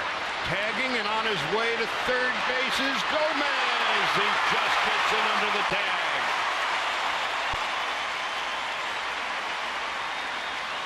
Testing the arm of Yasiel Puig.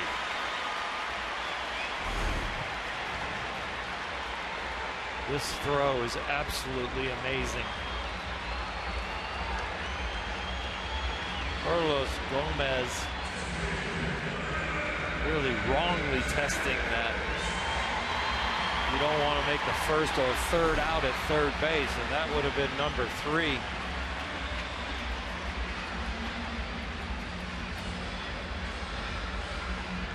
Dodgers killing time, wondering about the possibility of a replay, and they've decided against it. Evan Gattis 0 for 2. Robbed of a hit by Utley in his last at-bat in the 5th. First and third. Gattis swings and misses. Hard slider fighting down and in. This is where you really have to trust your battery mate. A.J. Ellis and Clayton Kershaw, the closest of friends. You're up 2-1. You got your buddy putting the fingers down, and he's going to tell you how confident he is in blocking your down and in slider or your curveball in the dirt.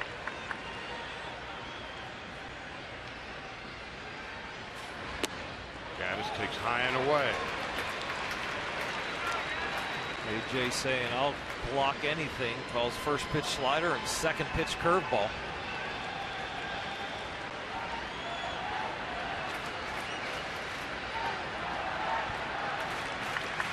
Evan Gattis, Texas born and bred. First year with the Astros. Takes inside. It's a really good pitch from Clayton Kershaw right there. You don't want to miss on the inner half to Evan Gattis. He is always ready for dead red.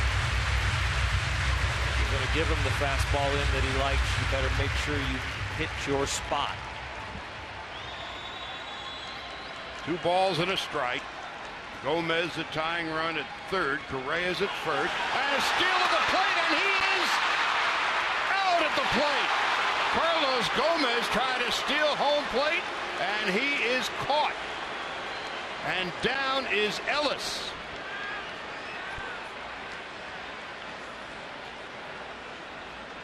Immediately, Stan Conti came sprinting out of the Dodger dugout.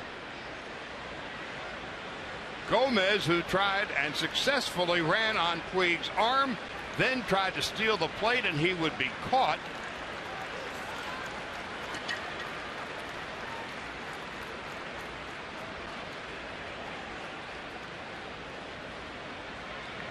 Conti making sure that Ellis's head and neck are okay.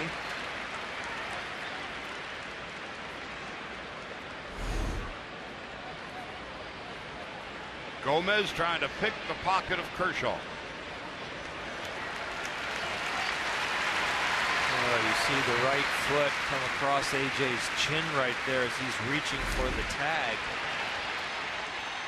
And while the Dodgers attend to Ellis, AJ Hinch wants the umpires to have a replay of the play at the plate.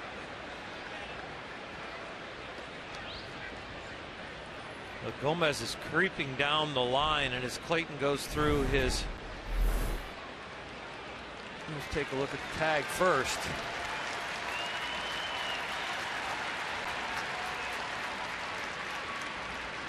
Got him up around the neck or chin, it would appear, before the hand reached the plate, and then the accidental kick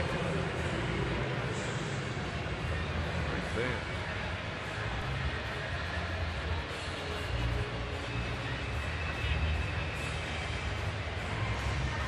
Okay, very close play, and unfortunately AJ seems to be fine. Well, the replay here and the fans' response suggests that perhaps Gomez is safe.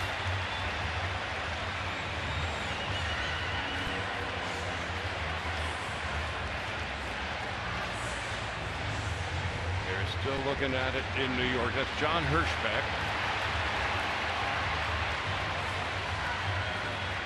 And home plate umpire James Coy, who made the call. More importantly at this point, the addition of A.J. Ellis, who literally got kicked in the head.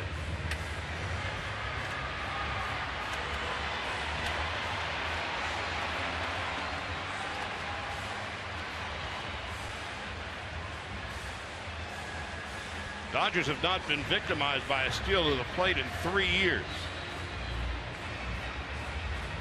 Everett Cabrera of the Padres picked their pocket in July of 2012. You watch Gomez take his lead. As he comes down the line, there's a slight hesitation when he takes the full break, and that might be the difference in why he was out compared to safe. Usually runners creep, and then go full speed, but he seemed to have a step or two there where he was still hesitating. Well, here comes the call, and out at the plate. Ain't that a kick in the head? So Gomez tries to steal home. Ellis and the Dodgers would have none of it. But the Astros score a run and will go to the 7th. 2-1 Dodgers.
Flex Alert. This summer, the power is in your hands. FlexAlert.org. Well, some excitement in the 6th inning. 3 hits in a row, and then Gomez tries to steal the plate, and Adrian Gonzalez took one to the head in blocking the oncoming Gomez, and it looks like he is okay. So it's 2-1. 2 runs, 6 hits, no errors for the Dodgers. They've left 2. The Astros 1 run, 6 hits, no errors, and they have left 3.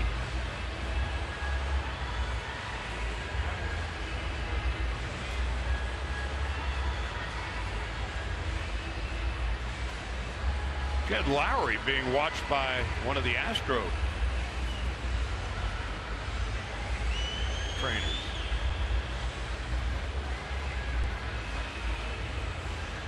Take a look at this and watch Adrian Gonzalez at first base. Warn Clayton Kershaw. Gomez is going. He's pointing at him the whole way, like, look behind you, look behind you. Ellis, aware of that too, came jumping out in front of the plate. Meanwhile, Jed Lowry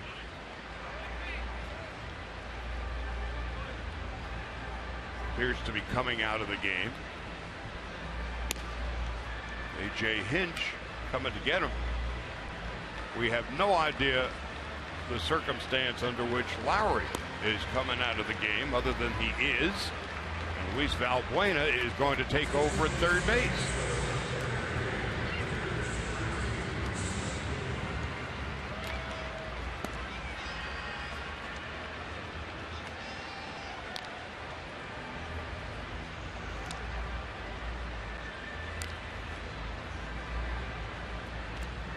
So quite a turn in the 6th inning. Lowry had surgery on his thumb, and perhaps that might be the reason that he has come out of the game early. Valbuena, who started at first base last night and hit his 22nd home run, takes over at third. A.J. Ellis takes one on the chin, and Jed Lowry is knocked out.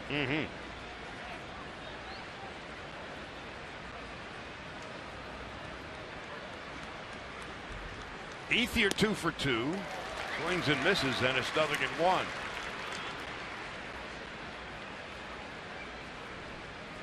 So A.J. Ellis would not let anybody home.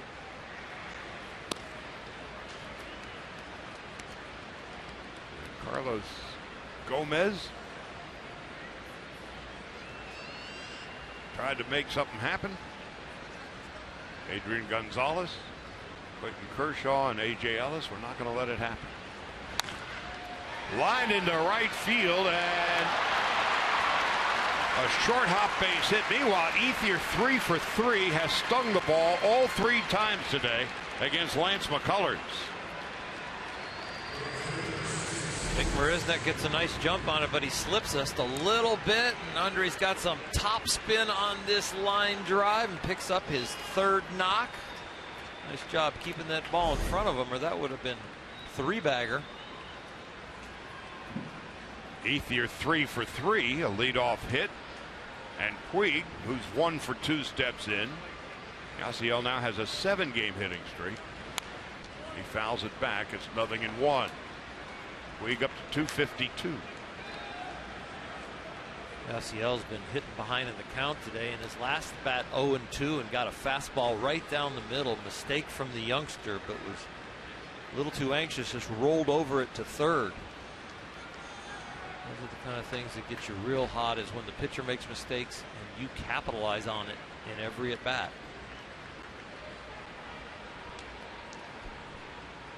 Puig 10 home runs, 35 runs batted in. Ethier 3 for 3, leading off first. Nobody out in the 7th. 1 ball and 1 strike.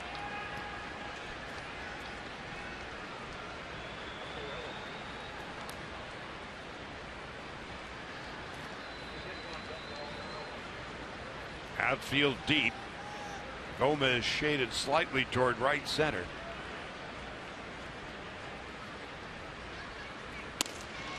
There's a strike. 1-2 to Puig.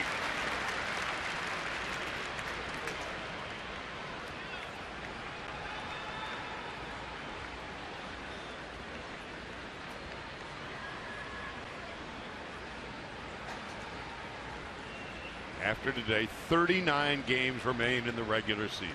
Here's the 1-2. Fouled off to the right and out of play. The Rangers lead the Tigers 4-2. Houston began the day 4 in front of Texas, 4.5 in front of the Angels. The Angels have a 3-1 lead, bottom of the first in Anaheim.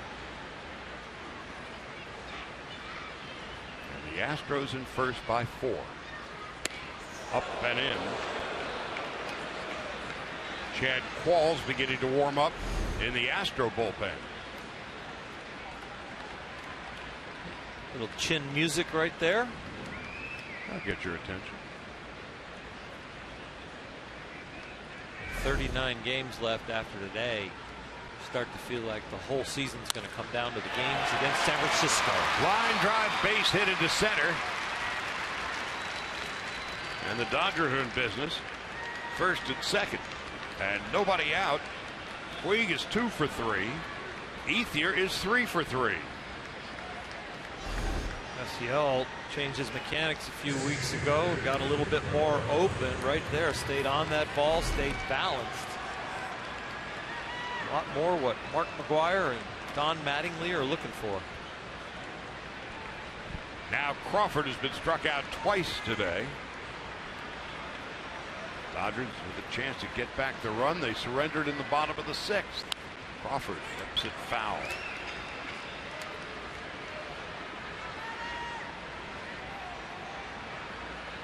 Can't be nothing but impressed with the young man on the mound, going toe-to-toe with Clayton Kershaw. Really the only reason he's given up the runs so far is some wild pitches that are very much young man mistakes, and only 21 years old, got a lot of time to learn and get a little bit better. No balls and 2 strikes to Carl Crawford.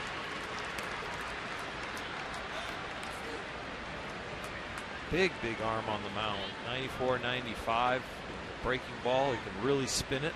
He seems to have the poise to be able to repeat his delivery.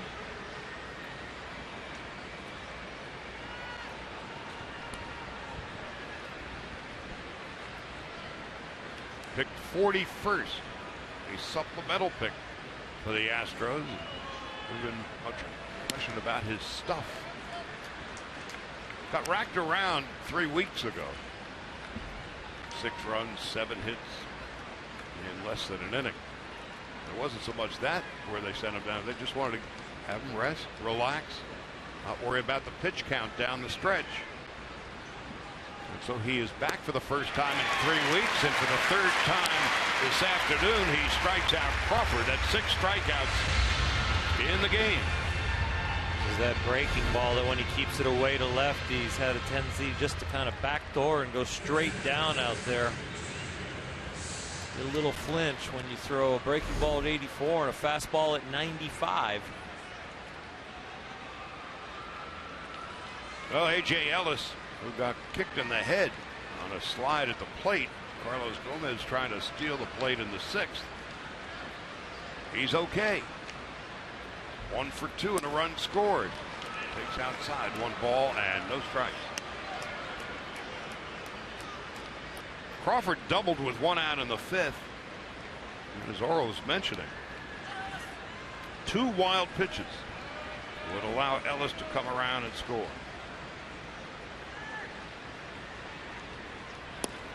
There's a strike, slider, and it's 1-1. McCullers reminds me a little bit of Matt Harvey. And that's got that very erect, very strong body, that not conventional pitcher mechanics where it's just real fluid, but a little bit more muscular, a little more compact. Just kind of comes at you on with a straight line. They also have Noah Syndergaard over there with the Mets, a big young. And maybe the best of the lot is Jacob deGrom. Yep, those three. McCullers fits the bill for one of those type guys. McCullers, 2012, and when he was drafted out of Tampa. Supplemental first-round pick, and there's Kike Hernandez on deck. 3-1 to Ellis, first and second, one out in the seventh. 3-2.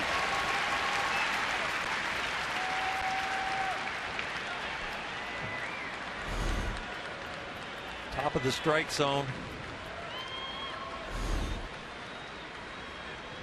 McCullers 6'1", about 210.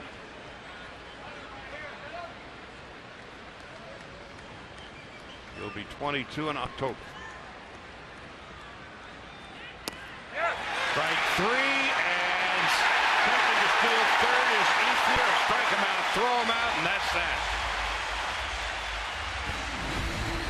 No runs, 2 hits, and 1 man left. 7th inning stretch. We've got a 1-run game. Kershaw and the Dodgers leading at 2-1.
Follow the Dodgers all season in 2015 with MLB.com At Bat, the #1 app for live baseball.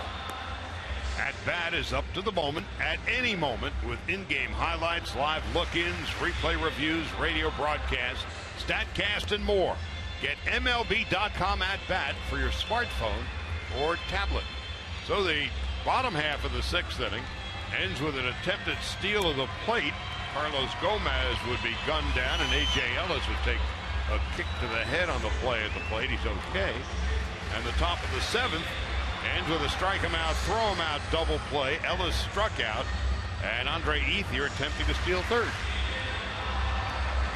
A little bit of aggressiveness from Andre Ethier. Talking to Jimmy Rollins right there. Probably about how long McCullers was taking to get to the plate. Thought he could get over there to third, but when you get thrown out, you bring yourself into focus of why did you make the third out at third base.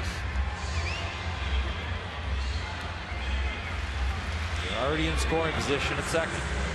And Kike Hernandez, who's been hitting well lately, would have been coming up. And so now we'll go to the bottom of the 7th. the burden of responsibility once again on that big left shoulder of Clayton Kershaw, who has struck out 6, hasn't walked anybody.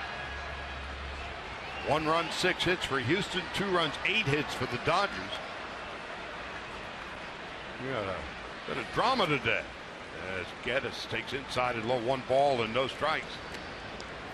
It was Gaddis who was standing at the altar when Gomez tried to steal the plate in the 6th. Gaddis 0 for 2. Takes a hummer at 93 and is 1-1.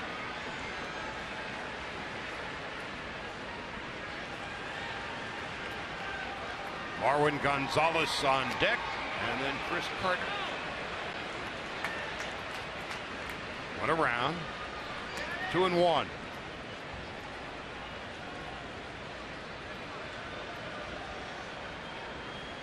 Did not go around. 2-1.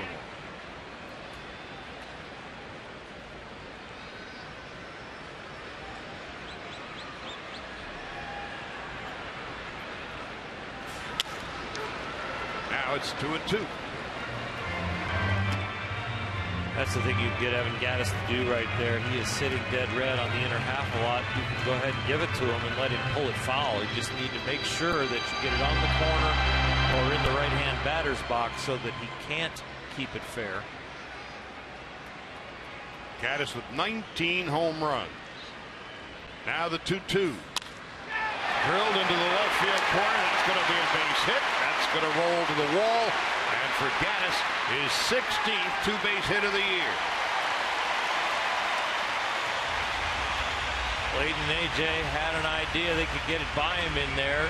Gaddis did an outstanding job pulling his hands in, and that then keeps the ball fair. It prevents the ball from gaining that side spin that'll hook it foul, and you see him just open the hip, pull the hands in, and trot into second.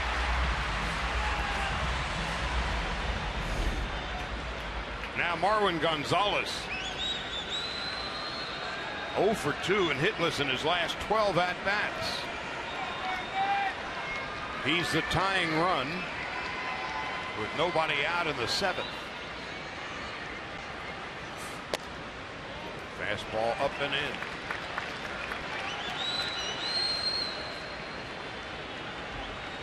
Have a report on Jed Lowry. As we suspected, his right thumb was acting up. He's had issues with it this year and came out of the game. Luis Valbuena has taken over at third for the Astros. Low and outside. You think why maybe the Astros aren't bunting right here with Marwin Gonzalez off of Clayton Kershaw leading all of baseball in strikeouts, and the guy on deck, Chris Carter, has 129 strikeouts coming into today, leads the Astros in punch-outs, so not a good equation.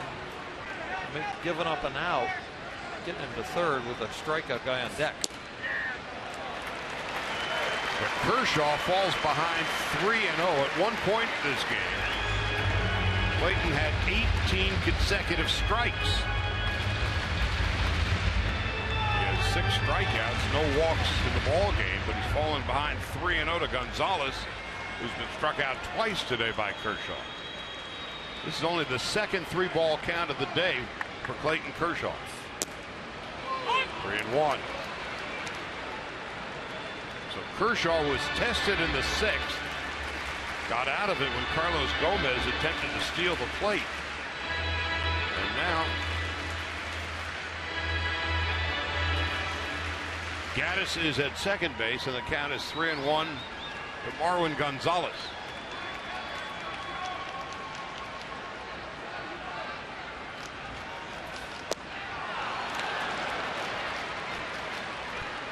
That was nasty.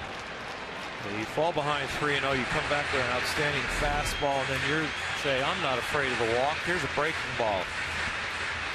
The good thing about the breaking ball right there, 3-1, fastball sitting the hitter's sitting fastball, you throw the breaking ball, even if he puts it in play, it's probably going to be the left side, and you freeze the runner at second, and you might get an out. What does he throw on 3-2 to Gonzalez, who's been struck out twice today? And now 3 times. Back-to-back sliders get him. That's a 7th strikeout of the game for Clayton Kershaw. Same strategy as the 3-1 pitch. I've got a breaking ball that I think I can strike him out with, but if he does make contact, he's going to hit it over there to short or third, freeze the runner, get the ground out. No, you get better than that. You get the punch out. 1 out. Gaddis still at second. Carter up to second and double to left. 1 out, tying run at second base in Evan Gaddis.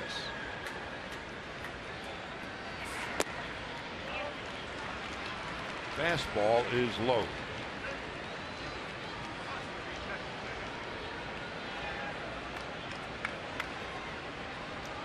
Carter, a 184 hitter, but he's got a lot of power. 17 home runs, 49 runs batted in.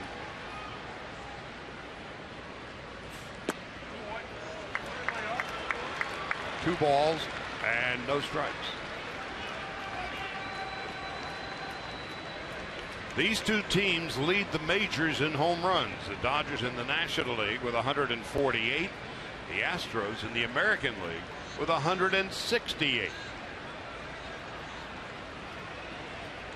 2 balls, no strikes. 3 balls, no strikes. So Kershaw hadn't had a 3-ball count, but once until Gonzalez, and now he's fallen behind 3-0 to Carter. Young, aggressive team that usually is swinging the bat, but they've been pretty disciplined against Clayton and Zach Greinke. Not giving in to these borderline pitches. 3-1. Jake Marisnick is on deck. Dodgers with a run in the first and 1 in the 5th. Houston with a run in the 6th. And here we are in the bottom of the 7th. With Gaddis a tying run at second base.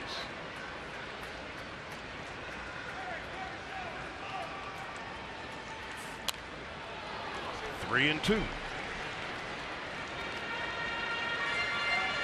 The second consecutive batter where Kershaw falls behind 3-0. Battles back to a full count. Struck out Gonzalez. Now let's see what he does with Carter, who has been struck out 129 times this year. All fastballs of the inner half. Some called strikes, some balls. Down and in slider. I think he swings and misses that. Down and in slider, he swings and misses. 8 strikeouts for Clayton Kershaw. 2 out.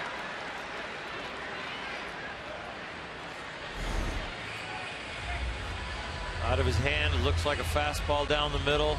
It's not. You've got him sped up from all the fastballs you threw to get to 3-2. Even though it was 3-0 to start. Well executed 3-2 breaking ball. So he's 2/3 of the way out of the mess as Marisnick steps in. Gaddis a leadoff double. Gonzalez falls behind 3-0, gets struck out. Carter 3-0, he gets struck out. And now Marisnick. Wide to deep center and bounce back to Kershaw.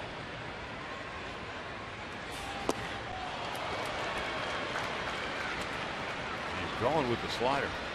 Now, 2 right-handed hitters Marisnick has watched have been pounded with fastballs in. So Marisnick was guessing fastball, and A.J. Ellis and Clayton Kershaw says, nope, sorry, we're not starting you off with one of those. You get the finished slider first pitch. Fastball is down and in, and it's 1-1. Chris Hatcher's pitched well his last couple of outings for the Dodgers, now warming up in the bullpen.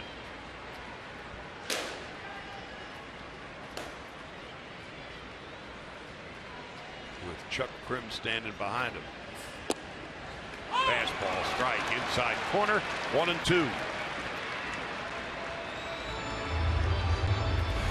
almost trained James Hoy behind the plate that this is where I'm going, and he's been getting some borderline strikes inside there. Kershaw about to throw his 98th pitch. 1-2 to Jake Marisnick. Here it comes, and it's low. 2-2. A.J. Ellis might have taken one on the chin with a foot from Gomez, but that hasn't stopped him from blocking balls well. Got his money's worth out of the chest protector. He wishes he had a chin protector in that attempted stolen base of home, I guess. Steal of home. The 2-2. We'll do it again.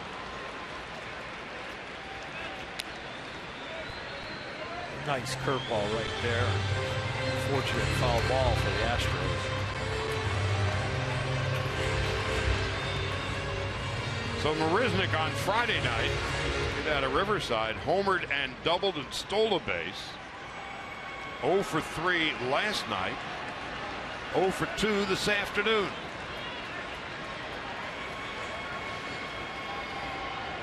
A lot of positive imagery for Clayton here with down and in sliders to righties. I wouldn't be surprised if he goes to the well one more time. 2 balls, 2 strikes, 2 outs. The 100th pitch of the game for Kershaw is a strikeout. Slider down and in. He strikes out the side. After the leadoff double by Gaddis, he gets Gonzalez, Carter, and Marisnick. And that's why Clayton Kershaw is Clayton Kershaw. We'll go to the 8th. Dodgers 2-1.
And Clayton Kershaw goes to work for Arco top-tier plays.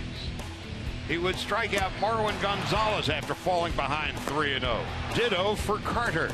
And then Jake Marisnick down on strike. So Clayton Kershaw, when he needed it most, came up with his best. He has struck out 9 this afternoon, hasn't walked anybody, and has a 2-1 lead as we go to the 8th, and the Astros have a new pitcher.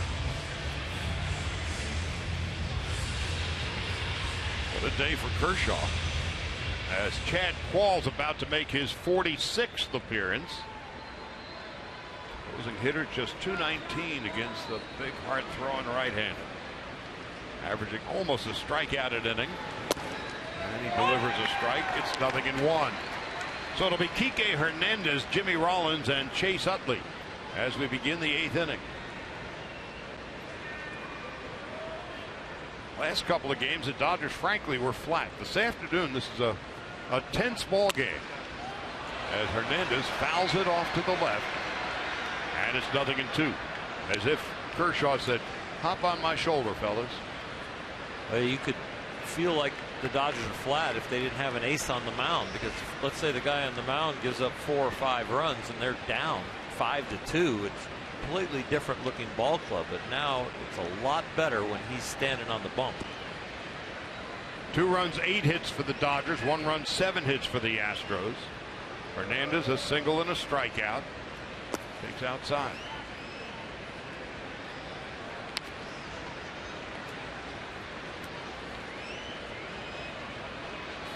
Kershaw is at 100 pitches, 66 for strikes.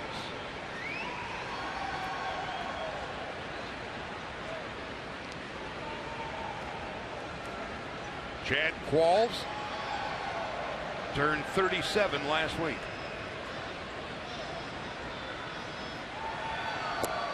Did he go around? Yep. Hernandez down on strikes. First out of the 8th. Kiki Hernandez with a base hit today, and that half swing gives him his 2nd strikeout, and Qualls first. Qualls came up with the Astros in 2004, then to the Diamondbacks and Rays and Padres and Phillies and Yankees and Pirates and Marlins, and came back to the Astros last year. Rollins 0 for 3, takes a strike, and it's 0-1.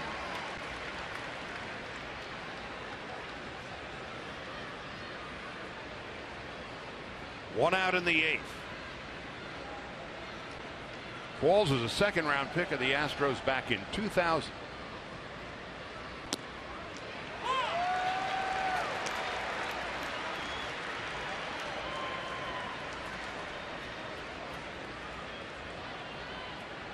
He's been on the disabled list twice in his career and had nothing to do with his arm either time. A knee and a toe. So he's been bringing it at the major league level since 2004.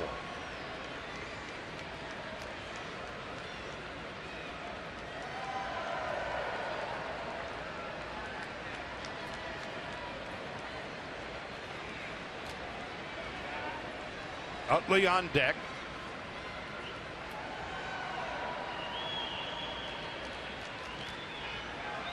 And Rollins down on strike.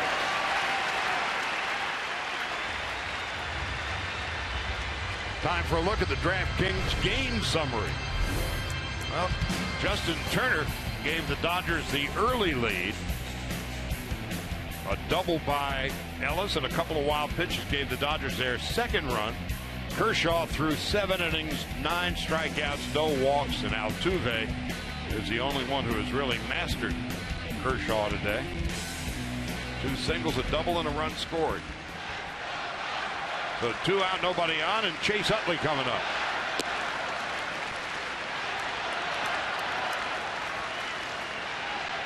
Well, you can hear a reasonably sizable Dodger contingent inside Minute Maid Park of the 28,665 who are watching today. Utley is 1 for 3, a run scored, and has hit the ball solidly all 3 times. A double to left, line to center, and fly to center.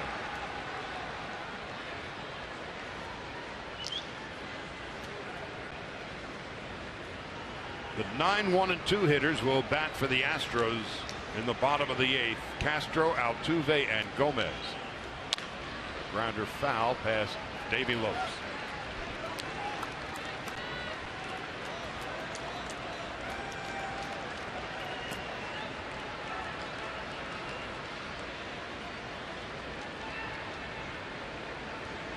Utley 2 for 11 since coming to the Dodgers.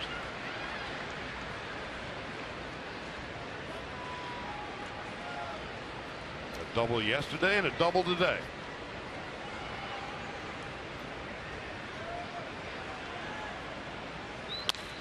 Drilled to right and foul. He's been on a lot of pitches. He sure has. They play him to pull down the right field line. They play him the complete opposite way down the left field line. Look how far apart The right fielder and the left fielder are, and then they play the center fielder in the left center gap. On the ground, they expect him to pull the ball. And he is a spray hitter in the air and a pull hitter on the ground. 1-2 to Chase Utley. Into center. Gomez going back. That'll do it. No runs, no hits. Couple of strikeouts for Qualls. Will go to the bottom of the 8th, and the Dodgers continue to cling to a 2-1 lead.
Kia dealers. Visit mysocalkia.com to learn more. And buy the new movie No Escape, in theaters everywhere, August 26th.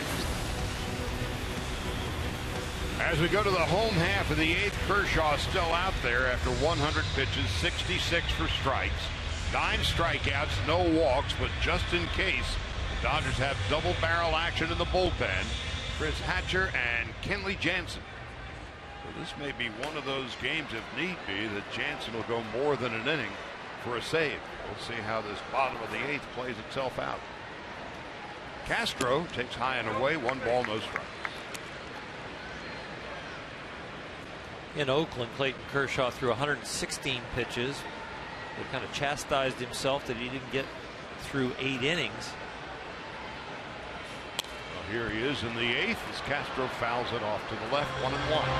The 18 strikes he threw in a row earlier in the game, that pitch efficiency and strike throwing ability has gotten him 16 more pitches before that 116 that he threw in his last start, and earned him this 8th inning where he exactly wanted to be before this game started. First 5 innings was tidy and economical, but 19 in the 6th and 23 in the 7th. Sure, he is taking breaking this 4-game losing streak personal, and he's accomplished most of the goals so far. 6 more outs to go. 2 balls and 2 strikes to Castro's been struck out twice today. Marwin Gonzalez has been fanned 3 times by Kershaw. 2 balls, 2 strikes, nobody out in the 8th. Kershaw into the wind, and pop up into short left field. Drifting in is Ethier.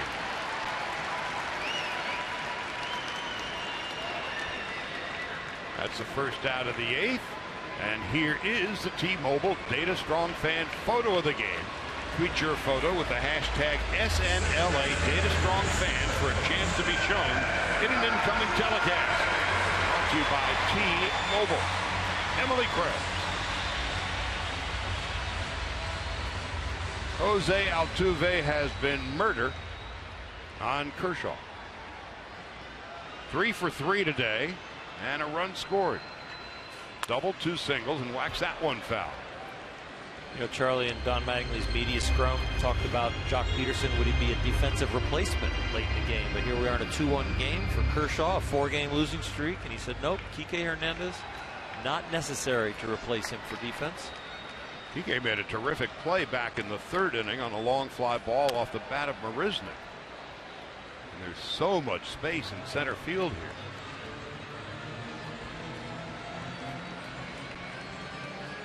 And so, at least for the foreseeable future, from the way Mattingly was talking today, Kike Hernandez is your starting everyday center fielder. On 0-2, swung on and missed, strike 3. And for Kershaw, that is his 10th strikeout of the game. Getting Altuve, 2nd out of the 8th. Altuve in his first 2 at-bats, fastballs that he pulls between short and third for hits. And then a fastball for a double in his 3rd at-bat. Clayton Kershaw and AJ will say, enough of that. Try and hit this curveball. Well, the Dodgers certainly needed Kershaw to come up big today. And in 115 career starts since coming to the Dodgers almost 9 years ago. 115 starts following a loss. Kershaw is 52-24 and an ERA of 2.34. And he's given up 1 earned run in 7 2/3 this afternoon. Gomez with a fly ball to left field and deep and foul.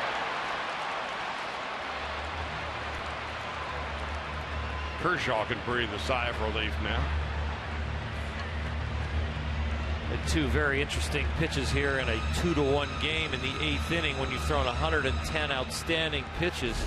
The very first pitch of this at bat that you fall behind 1-0 is that right down the middle, and you get it balled. To short, to the left. Rollins picks it up, throws him out by a step, and that'll end the inning. So Kershaw can exhale. Gomez narrowly missing a home run, and Jimmy Rollins throwing out the speedy Gomez by that much. We'll go to the 9th. Dodgers 2-1.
That left arm between the 8th and 9th, so if it is the end of the run, it was quite a run today. 10 strikeouts, no walks.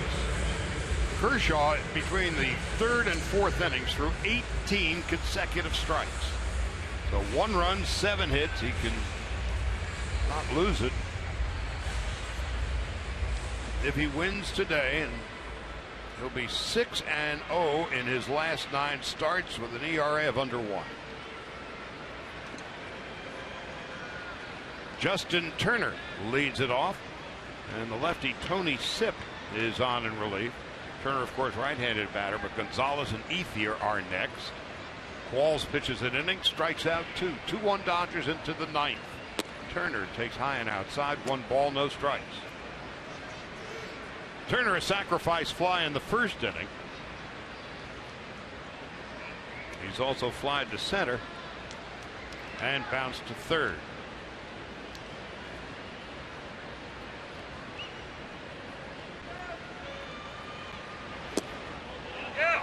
Check his swing.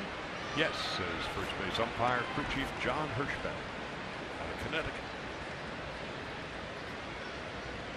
3 wild pitches were thrown today by the rookie Lance McCullers, and they figured in both runs. On 2-0, outside. Utley doubled in the first inning, went to third on a wild pitch, then came in on the Turner sacrifice fly. A.J. Ellis doubled in the 5th inning, went to third on a wild pitch, and then came home on a wild pitch. Turner takes a strike, and it's 3-1. Outings like today for Clayton Kershaw after a 4-game losing streak and really being the stopper for the Dodgers is going to continue to put him slowly into the Cy Young conversation. ERA now down at 2.29. He and his teammate Zach Greinke, there are some guys up there at the top, maybe 3 others that should be in the conversation, but Clayton, even with the slow start, is going to start to get into that conversation. If he's got about 7-8 starts left, you never know. 3 balls and 2 strikes, and Turner down on strikes. So Sipp fell behind 3-0 and strikes out Turner.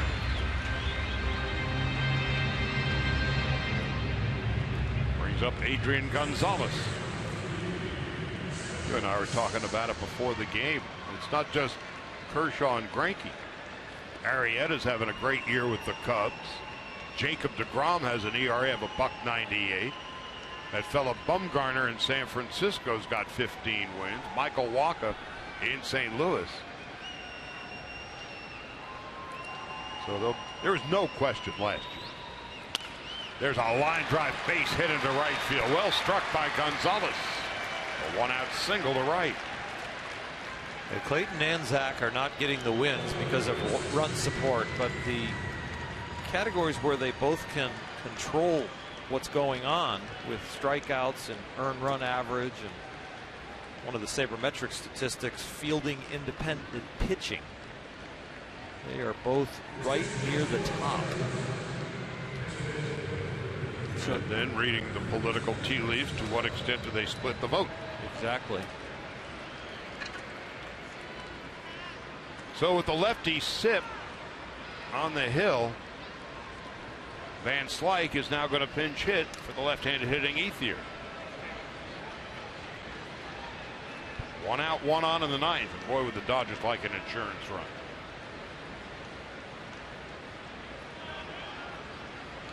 But Van Slyke has been cold lately, hitless in his last 10 at-bats. They've got the shift on for him on the left side of the infield. 1 ball and no strikes to Scott Van Slyke. Outfield straight away, the infield with the shift. Yasiel Puig has got a couple of hits in 3 at-bats on deck. The middle of the Astros order to hit in the bottom of the 9th. Correa, Lowry. Actually, it's going to be Valbuena. Lowry came out of the game with a bad thumb. And then Gaddis. High. 2 balls and no strikes.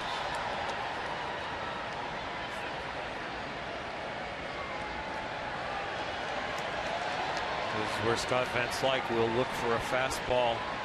Something that he can extend his arms with, and he will let it loose.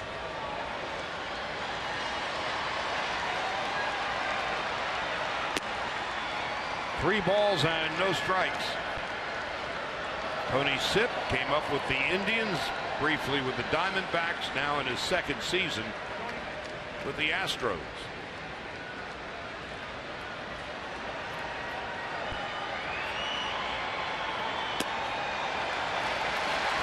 Dodgers have 1st and 2nd and 1 out. The walk to Van Slyke.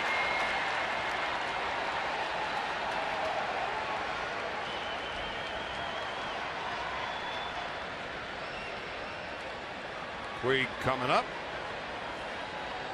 Hinch coming out. And he's going to take Tony Sipp with him.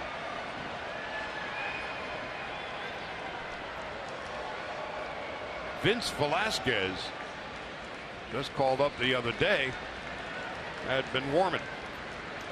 He'll be facing Yasiel Puig when we come back. 2 on, 1 out, 9th inning. Dodgers 2, Astros 1.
Second round pick of the Astros in 2010, just called up the other day.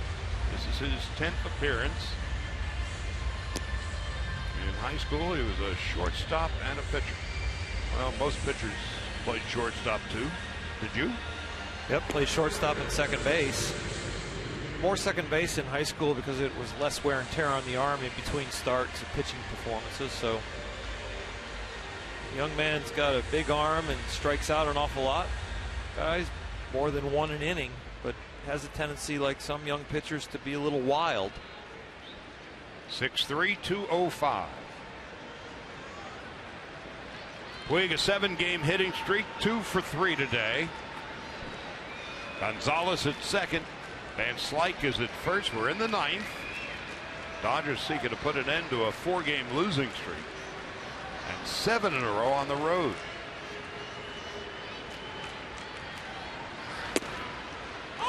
That's a strike at 95.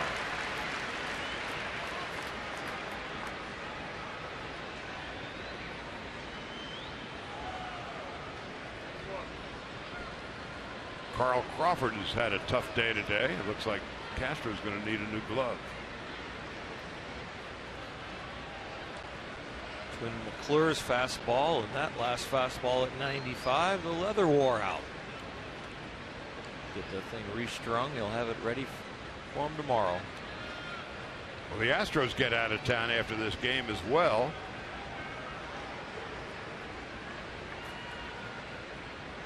They go to Yankee Stadium. No balls and a strike to Puig. 1-1.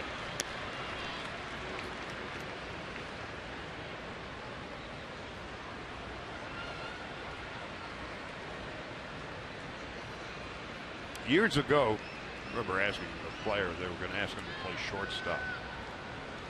And I said, "Do you ever play shortstop?" I said, "Yeah." Played shortstop in high school. He said everybody in this room played shortstop in high school. Yep. Hit third, played shortstop. When you didn't pitch, or everybody. He said, you look around the room. Everybody in this room at one time or another played shortstop. The only ones that don't are the left-handed throwers. Yeah. And even some of those in small towns, yeah, the great athletes, they'll even get to play shortstop as a left-hander. Well, that's what Velasquez did when he didn't pitch at Gary High School in Pomona. That's Gonzalez, and that is Van Slyke. 2-1, 1 out in the ninth.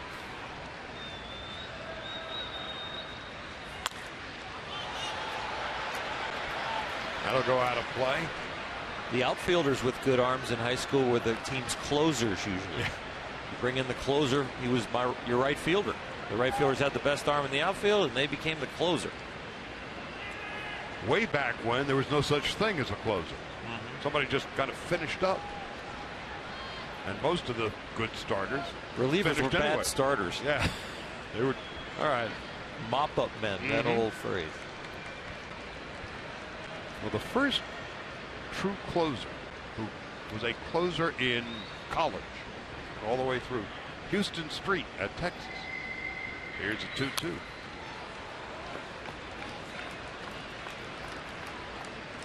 Until the term closer came about, they were just generic relievers. Now, of course, everything has become so specialized. You want to get 6 innings out of a starter, so you can get a 7th inning guy, an 8th inning guy, and a 9th inning guy. They figured out that the value of getting somebody out is greater than the value of having an extra pinch hitter or an extra fielder or utility player on the bench. So more and more pitchers in the bullpen and less players on the bench. Puig on 2-2, call strike 3.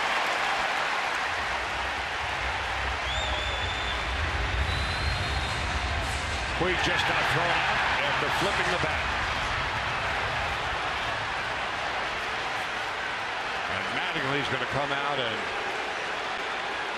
take Puig out of harm's way.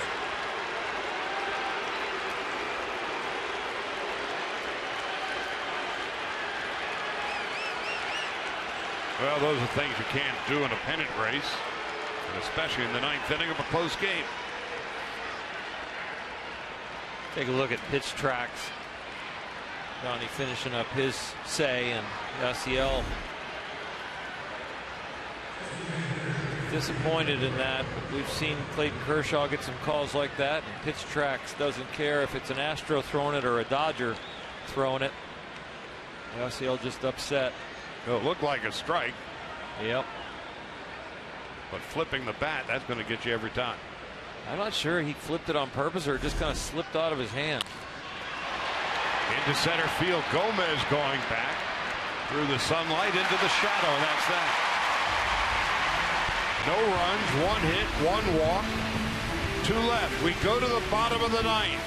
Correa, Valbuena, and Gaddis coming up. And it looks like Kenley Jansen is coming in.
in search of his 25th save of the year, and it's his first piece of work in a week.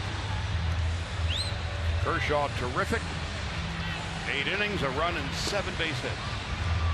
So some defensive alterations for the Dodgers as we go to the bottom of the 9th after Puig was thrown out. Scott Van Slyke, who pinch hit for Ethier, takes over in right field. Kike Hernandez, who played center all day, moves to left field. And Jock Peterson will play in center. And Kenley Jansen now on in relief. Again, he hasn't pitched since last Sunday. Last Sunday, a 4-out save, his first of the season. Today only needs 3 outs, and this is some very important outs for regular season. 4-game losing streak they're trying to snap. The Giants crawling up their back. And Kenley responsible for getting him on an airplane to Cincinnati in a good mood. The Astros are a very tough team to put away. They've had 11 comeback wins since the All-Star break and 3 walk-off wins in a week. So A.J. Hinch's club, young, energetic, and in first place in the American League Western Division.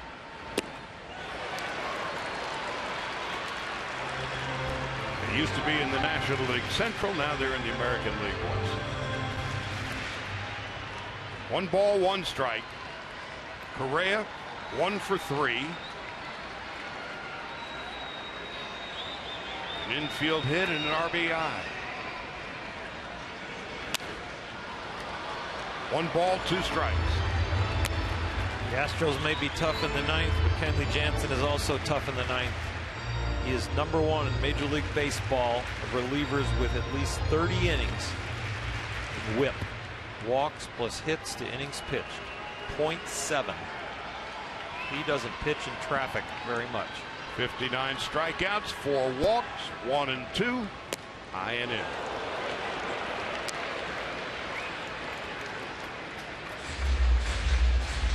I'm sure he feels good and strong. He's well rested. The only thing you worry about when a guy hasn't been on the mound in a while, and find his rhythm, find his location. 2 and 2 to Correa. 15 home runs, 42 runs batted in. To the right side, and a base hit.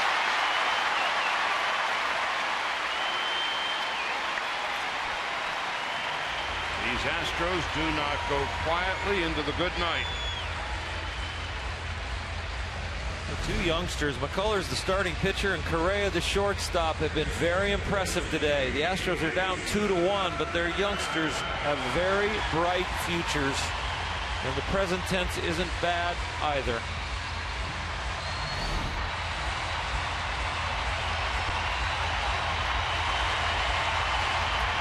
Now here's Valbuena,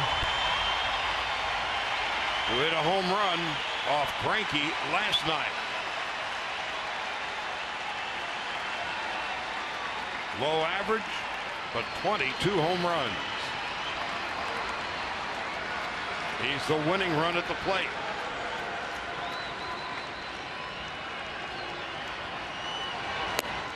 High and away. 1 ball, no strikes.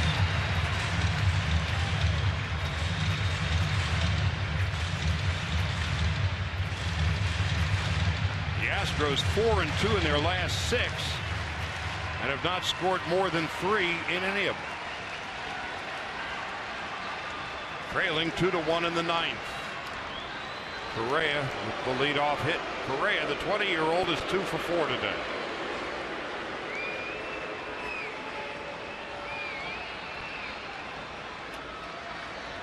Jansen's 35th appearance and his first in 7 days.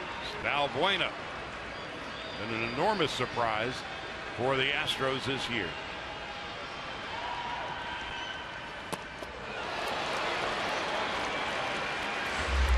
One ball and 1 strike. A big swing right here. Released the top hand and fouled through, but A.J. Ellis wasn't back there behind him. They'll have to watch up if he sets up fastball in. That backswing is coming. Valbuena the Mariners, Indians, Cubs, and now the Astros. It's like they're picking off the first here.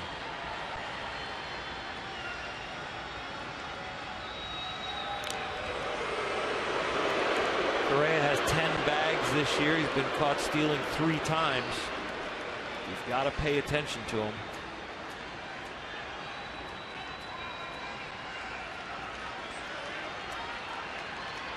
Valbuena already with a career-high 22 home runs. A ball and a strike, nobody out in the 9th. 2-1. Nice job varying your times to home plate by Kenley Jansen, controlling the running game. Just missed away there. But he's working on the complete game out there as far as holding the runner and getting the hitter out. A lot of closers at times cannot separate the two and sometimes just disregard the runner. Nobody in the Dodger bullpen. It's all up to Jansen.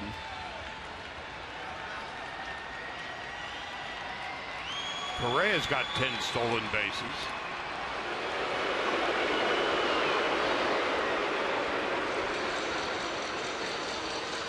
At first base with the leadoff single to right in the bottom of the 9th.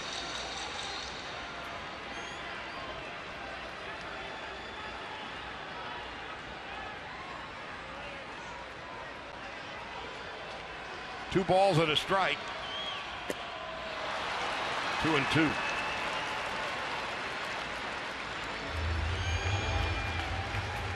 Low average, high home run total really means as a pitcher, if I hit my spot, he's out. He must hit only mistakes. The fastball yesterday he hit for a home run off of Zach Greinke was right down the middle. Evan Gattis is on deck. 2-2. Jansen to Valbuena. Boy, Correa was off and running, and he was on his way. Looked like he had a pretty good jump. Kenley with a pretty big weight transfer, not really worried about slide stepping and getting to home quickly. Wanted to try and finish off Valbuena.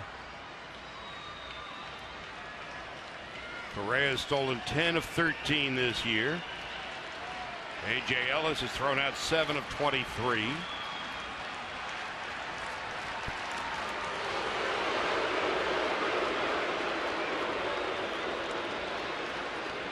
Valbuena has struck out 90 times in 363 at-bats. So 1 out of every 4 at-bats he has been struck out. Good sized lead for Correa at first. Not going.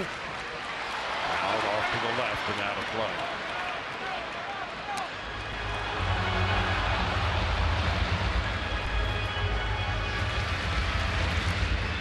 You think Kenley Jansen, why doesn't he just throw him a breaking ball? This guy strikes out a lot. Well, you throw the slider right here, you speed up his bat, and there's a man on first. You give him that hold to pull it through with the ground ball. You also then risk the breaking ball being in the dirt where you want it. They've given up the wild pitch or pass ball. On 2-2. Swung on and missed, strike 3. Valbuena down. First down to the bottom of the 9th. Also, the breaking ball would be easier to run on if you're stealing, so they stay with the heat, and he beats him upstairs. 1 out in the 9th. Gattis has faced Kenley Jansen 6 times in his career. 1 hit. It was a home run. As you see, he's been struck out twice as well. Gattis is the winning run at the plate. Correa's at first. 1 out in the 9th. Gattis has doubled in 3 at-bats. There goes the runner. The throw to second base is too late. Now the tying run in scoring position. His 11th stolen base of the year in his young career. This is a big one. A.J. Ellis gets a nice quick throw. That bag was stolen off of Kenley Jansen, and the time it took him to get to the plate. A little too slow for the speedy Correa. So he's stolen 11 out of 14. Boy, there's not much that kid cannot do. Ella's going to go out. AJ was trying to get his attention from behind the plate to watch him at second base, that he'll try and steal third. Also, they want to go over the signs they're going to use with a man on second. And depending on how they're going to pitch him, Chase Utley in there, new to the team, wants to know where and who do you want bluffing him back. If you're going to be pitching him in, I'm going to play him more up the middle. I got him. Are you going cutter away? I've got to know. That home run that Gaddis hit off Kenley Jansen, you may recall, was a walk-off home run.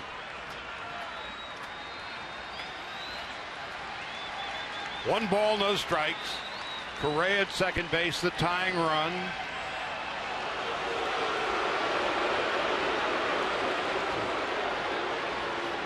See if they could get the 20-year-old to be over anxious. They went with a looking for the sign, pay no attention to him, but then an inside move to see if he wanted to break. Correa shows no signs of being 20.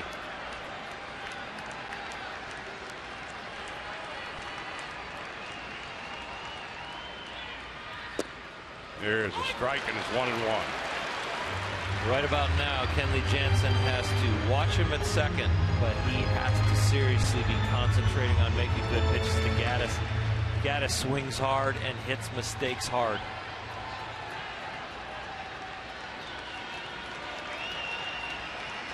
One ball, one strike, and one out. Into short right, retreating is Utley. Two gone. Now Marwin Gonzalez.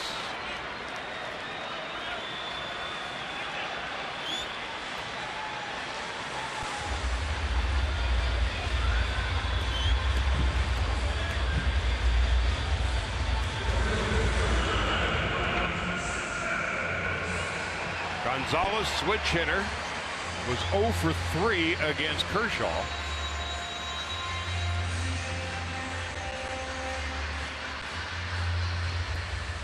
Has faced Jansen once and walked. If you're an outfielder right now, you go for the diving attempt to end the game. You don't worry about the batter runner. Could be the go-ahead run at second base. You try and end the game. Line into right field, headed toward the corner, drops in for a hit. Correa comes in to score. Gonzalez with a line drive RBI, and the Astros have tied it at 2 in the bottom of the ninth.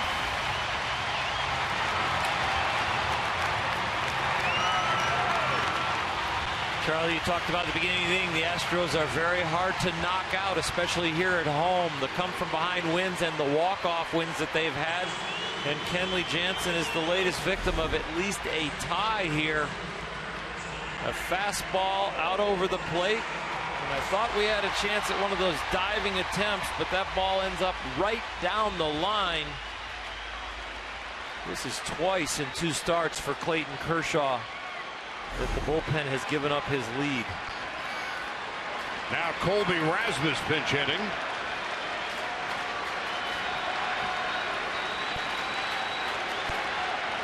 Pitch out, nothing doing. The Astros with 11 comeback wins since the All-Star break. They've had 3 walk-off wins in the past week. And a blown save for Kenley Jansen.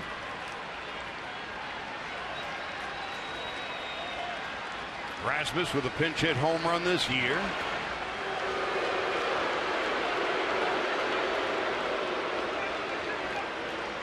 The moment Jansen left the bullpen, nobody has been warming up.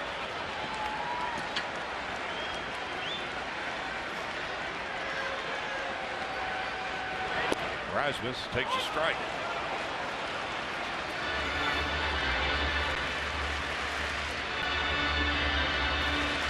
Clayton Kershaw's last start, A.J. Ellis hit the heroic 8th inning home run in Oakland cleared the double wall and into about a 20-mile-an-hour wind. Pedro Baez had a rough night that night and gave it up. Rasmus, big swing and a miss. And it's 1 ball and 2 strikes. Another gem turned in by Clayton today. 8 innings, only 1 run. The one game in Oakland, 7 innings, only 1 run. And both of them, he's going to end up with no decisions. But in this one, the Dodgers hope they can still win it.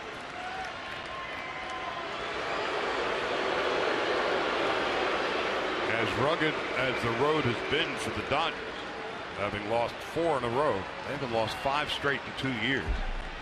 And they've lost 7 in a row on the road.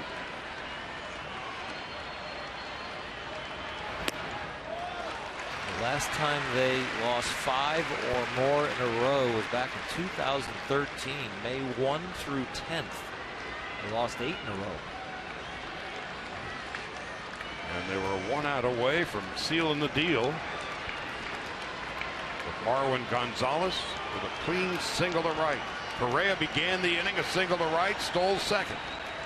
Then Gonzalez gets the hit, and now he picks Jansen's pocket. He is now the winning run. There's only 2 teams in baseball that have stole more bases than the Houston Astros, and they get another one right here. Cincinnati and Arizona, and then Houston. Dodgers are off to Cincinnati after this game. 3-2 to Rasmus. Pops it up. Turner feels on the grass, and that'll do it. A leadoff single for Correa. He steals second. A 2-out single for Gonzalez. We go to the 10th, all tied at 2.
Leadoff single by Correa. He would steal second.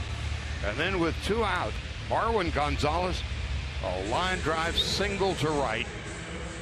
And so Kenley looking like he got hit between the eyes. Gonzalez, who pinch hit, stays in the game. Gregerson is now on in relief. Dodgers have seen him a lot over the years. In fact, they saw him yesterday. He throws a heavy sinking fastball, and a lot of people think, oh, it's got to be a 2-seamer, and it's actually a 1-seamer.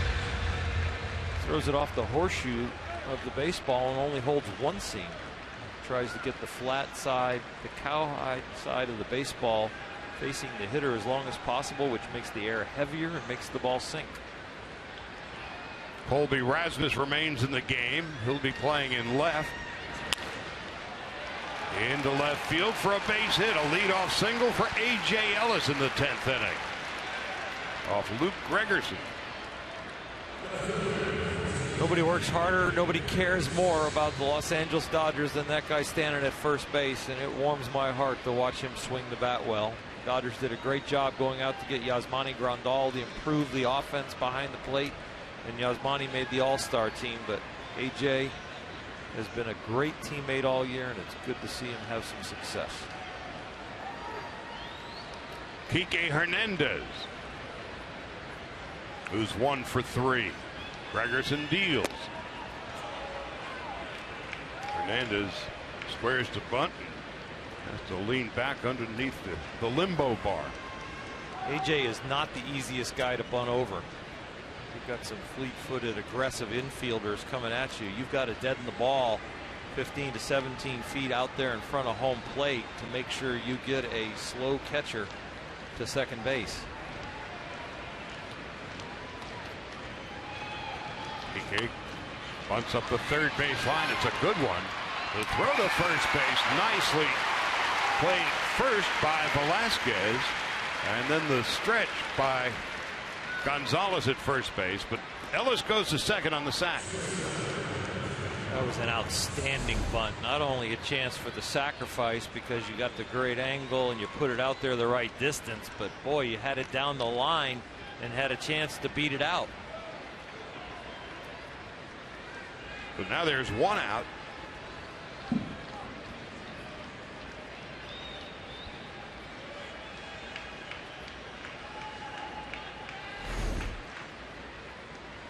Chris Hatcher for the second time today warming in the pen. Here's Rollins. Taking outside at low, 1 ball, no strikes. Rollins is 0 for 4 today.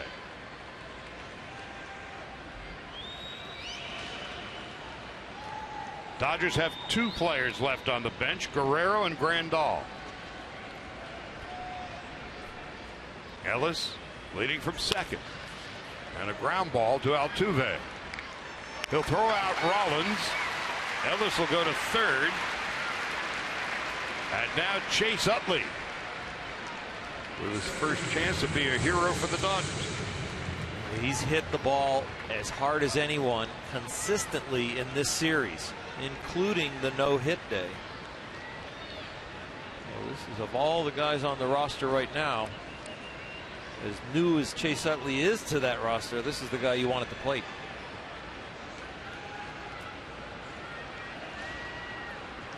So the 36-year-old veteran, Long Beach Poly, UCLA, 13 years with the Phillies. They've got the shift on for him. 1 ball and no strikes.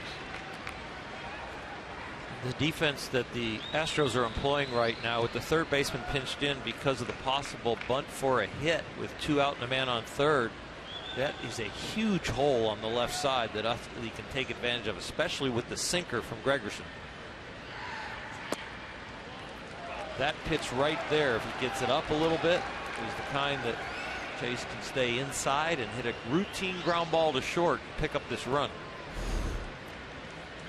Ball fading away from him, that tail kind of taking the ball to left field, put the barrel on it.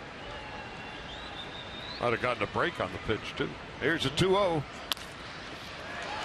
Right there, second base is Correa, the shortstop, with the chip, throws at Utley, and the Dodgers come up empty. No runs and 1 hit. We go to the bottom of the 10th. Marisnick, Castro, and Altuve coming up.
Facing Jake Marisnick, Jason Castro, and Jose Altuve. Hatcher last pitched Friday night, an inning, and struck out 2. I don't think he's given up a hit since he's come back from the DL.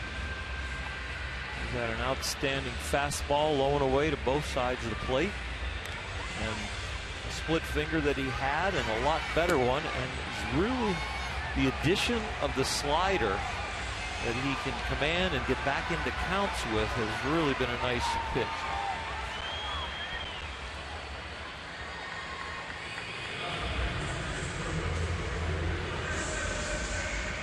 Jake Marisnick will lead it off in the bottom half of the 10th.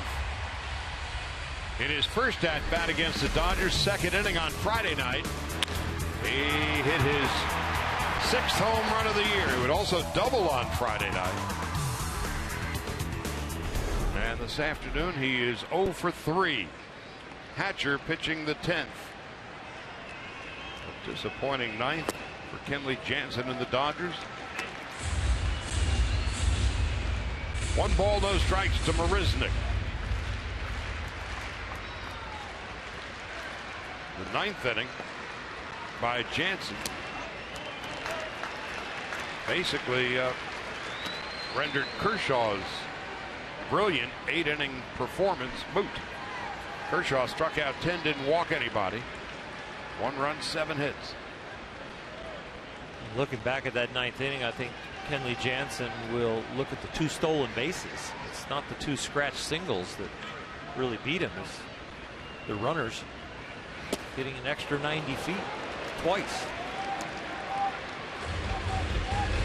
Correa led off the 9th with a single to right. No doubt about it, it was a hard single. But then when he stole second base, that changed the dynamic of the inning. And while Valbuena would strike out and Gaddis would pop out. Marisnick 2-2. Marwin Gonzalez, clean single to right, would tie the score. Gonzalez, adding insult to injury, would steal second base as well, but that stolen base would not figure in the scoring, but Correa's stolen base did. Here's a 2-2 call, strike 3 on the outside corner. First out of the 10th. Marisnick down on strikes for the 2nd time today. Good fastball location. Helps when it's in the mid-90s. You know, Charlie, when you're facing a team that's leading the American League in stolen bases, and they strike out a lot and they hit a lot of home runs, and they get the leadoff hitter on in the 9th at home, you've got to know defensively that's part of their game. They've got all or nothing swingers at the plate, and they got guys that can run the bases. And Correa has stolen 11 out of 14. He would score the tying run on the Gonzalez hit with 2 out. The rest of baseball can lull you to sleep and say, you know what, there's not a lot of running game, but there are certain teams. The Cincinnati Reds, where we're going next. The Arizona Diamondbacks that are starting to play good ball, are up to 500 now. And these Houston Astros are pesky. Boy, they're more than pesky. They're good. This is a good, young, solid team. The Astros have the lowest ERA in the American League. 3rd lowest among the starters, 2nd lowest among their relief pitchers. They don't hit for a high average. That guy does. They also lead the American League, the major leagues, in home runs. No accident. They're 68 and 56 and 4 in front of the Rangers. Into left field. Pique Hernandez at the wall. A walk-off home run for Jason Castro. The Dodgers' hearts are broken yet again. They have lost 5 in a row for the first time in 2 years. And the Astros with their 4th walk-off win in a week.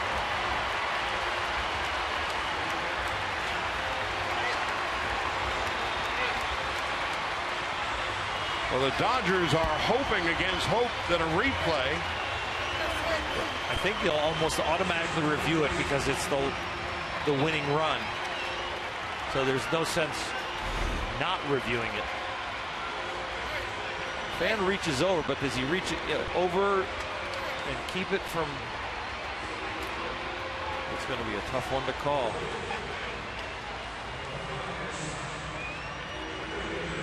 Fan definitely touches it, but does he? Where did he touch it? Did he keep it from going into the stands and block it?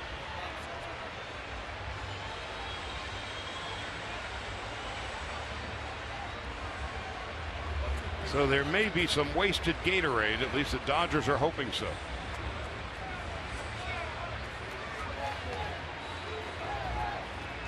No one more than Chris Hatcher. It's either a home run or a ground rule double.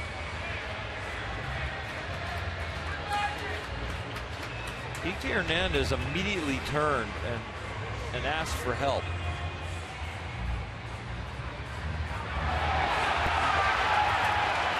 Well, they're showing it on the big scoreboard. This is certainly not as egregious as, say, the infamous Jeffrey Mayer.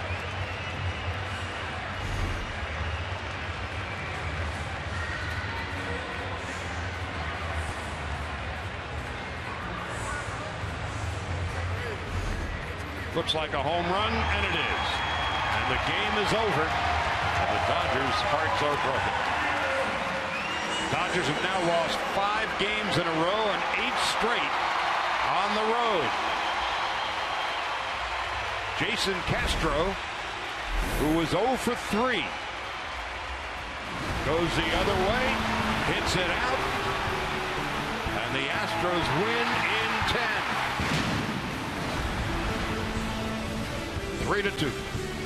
3 runs, 10 hits for Houston, 2 runs, 10 hits for the Dodgers. So that's a wrap for us from Houston. Next stop is Cincinnati for Alana Rizzo.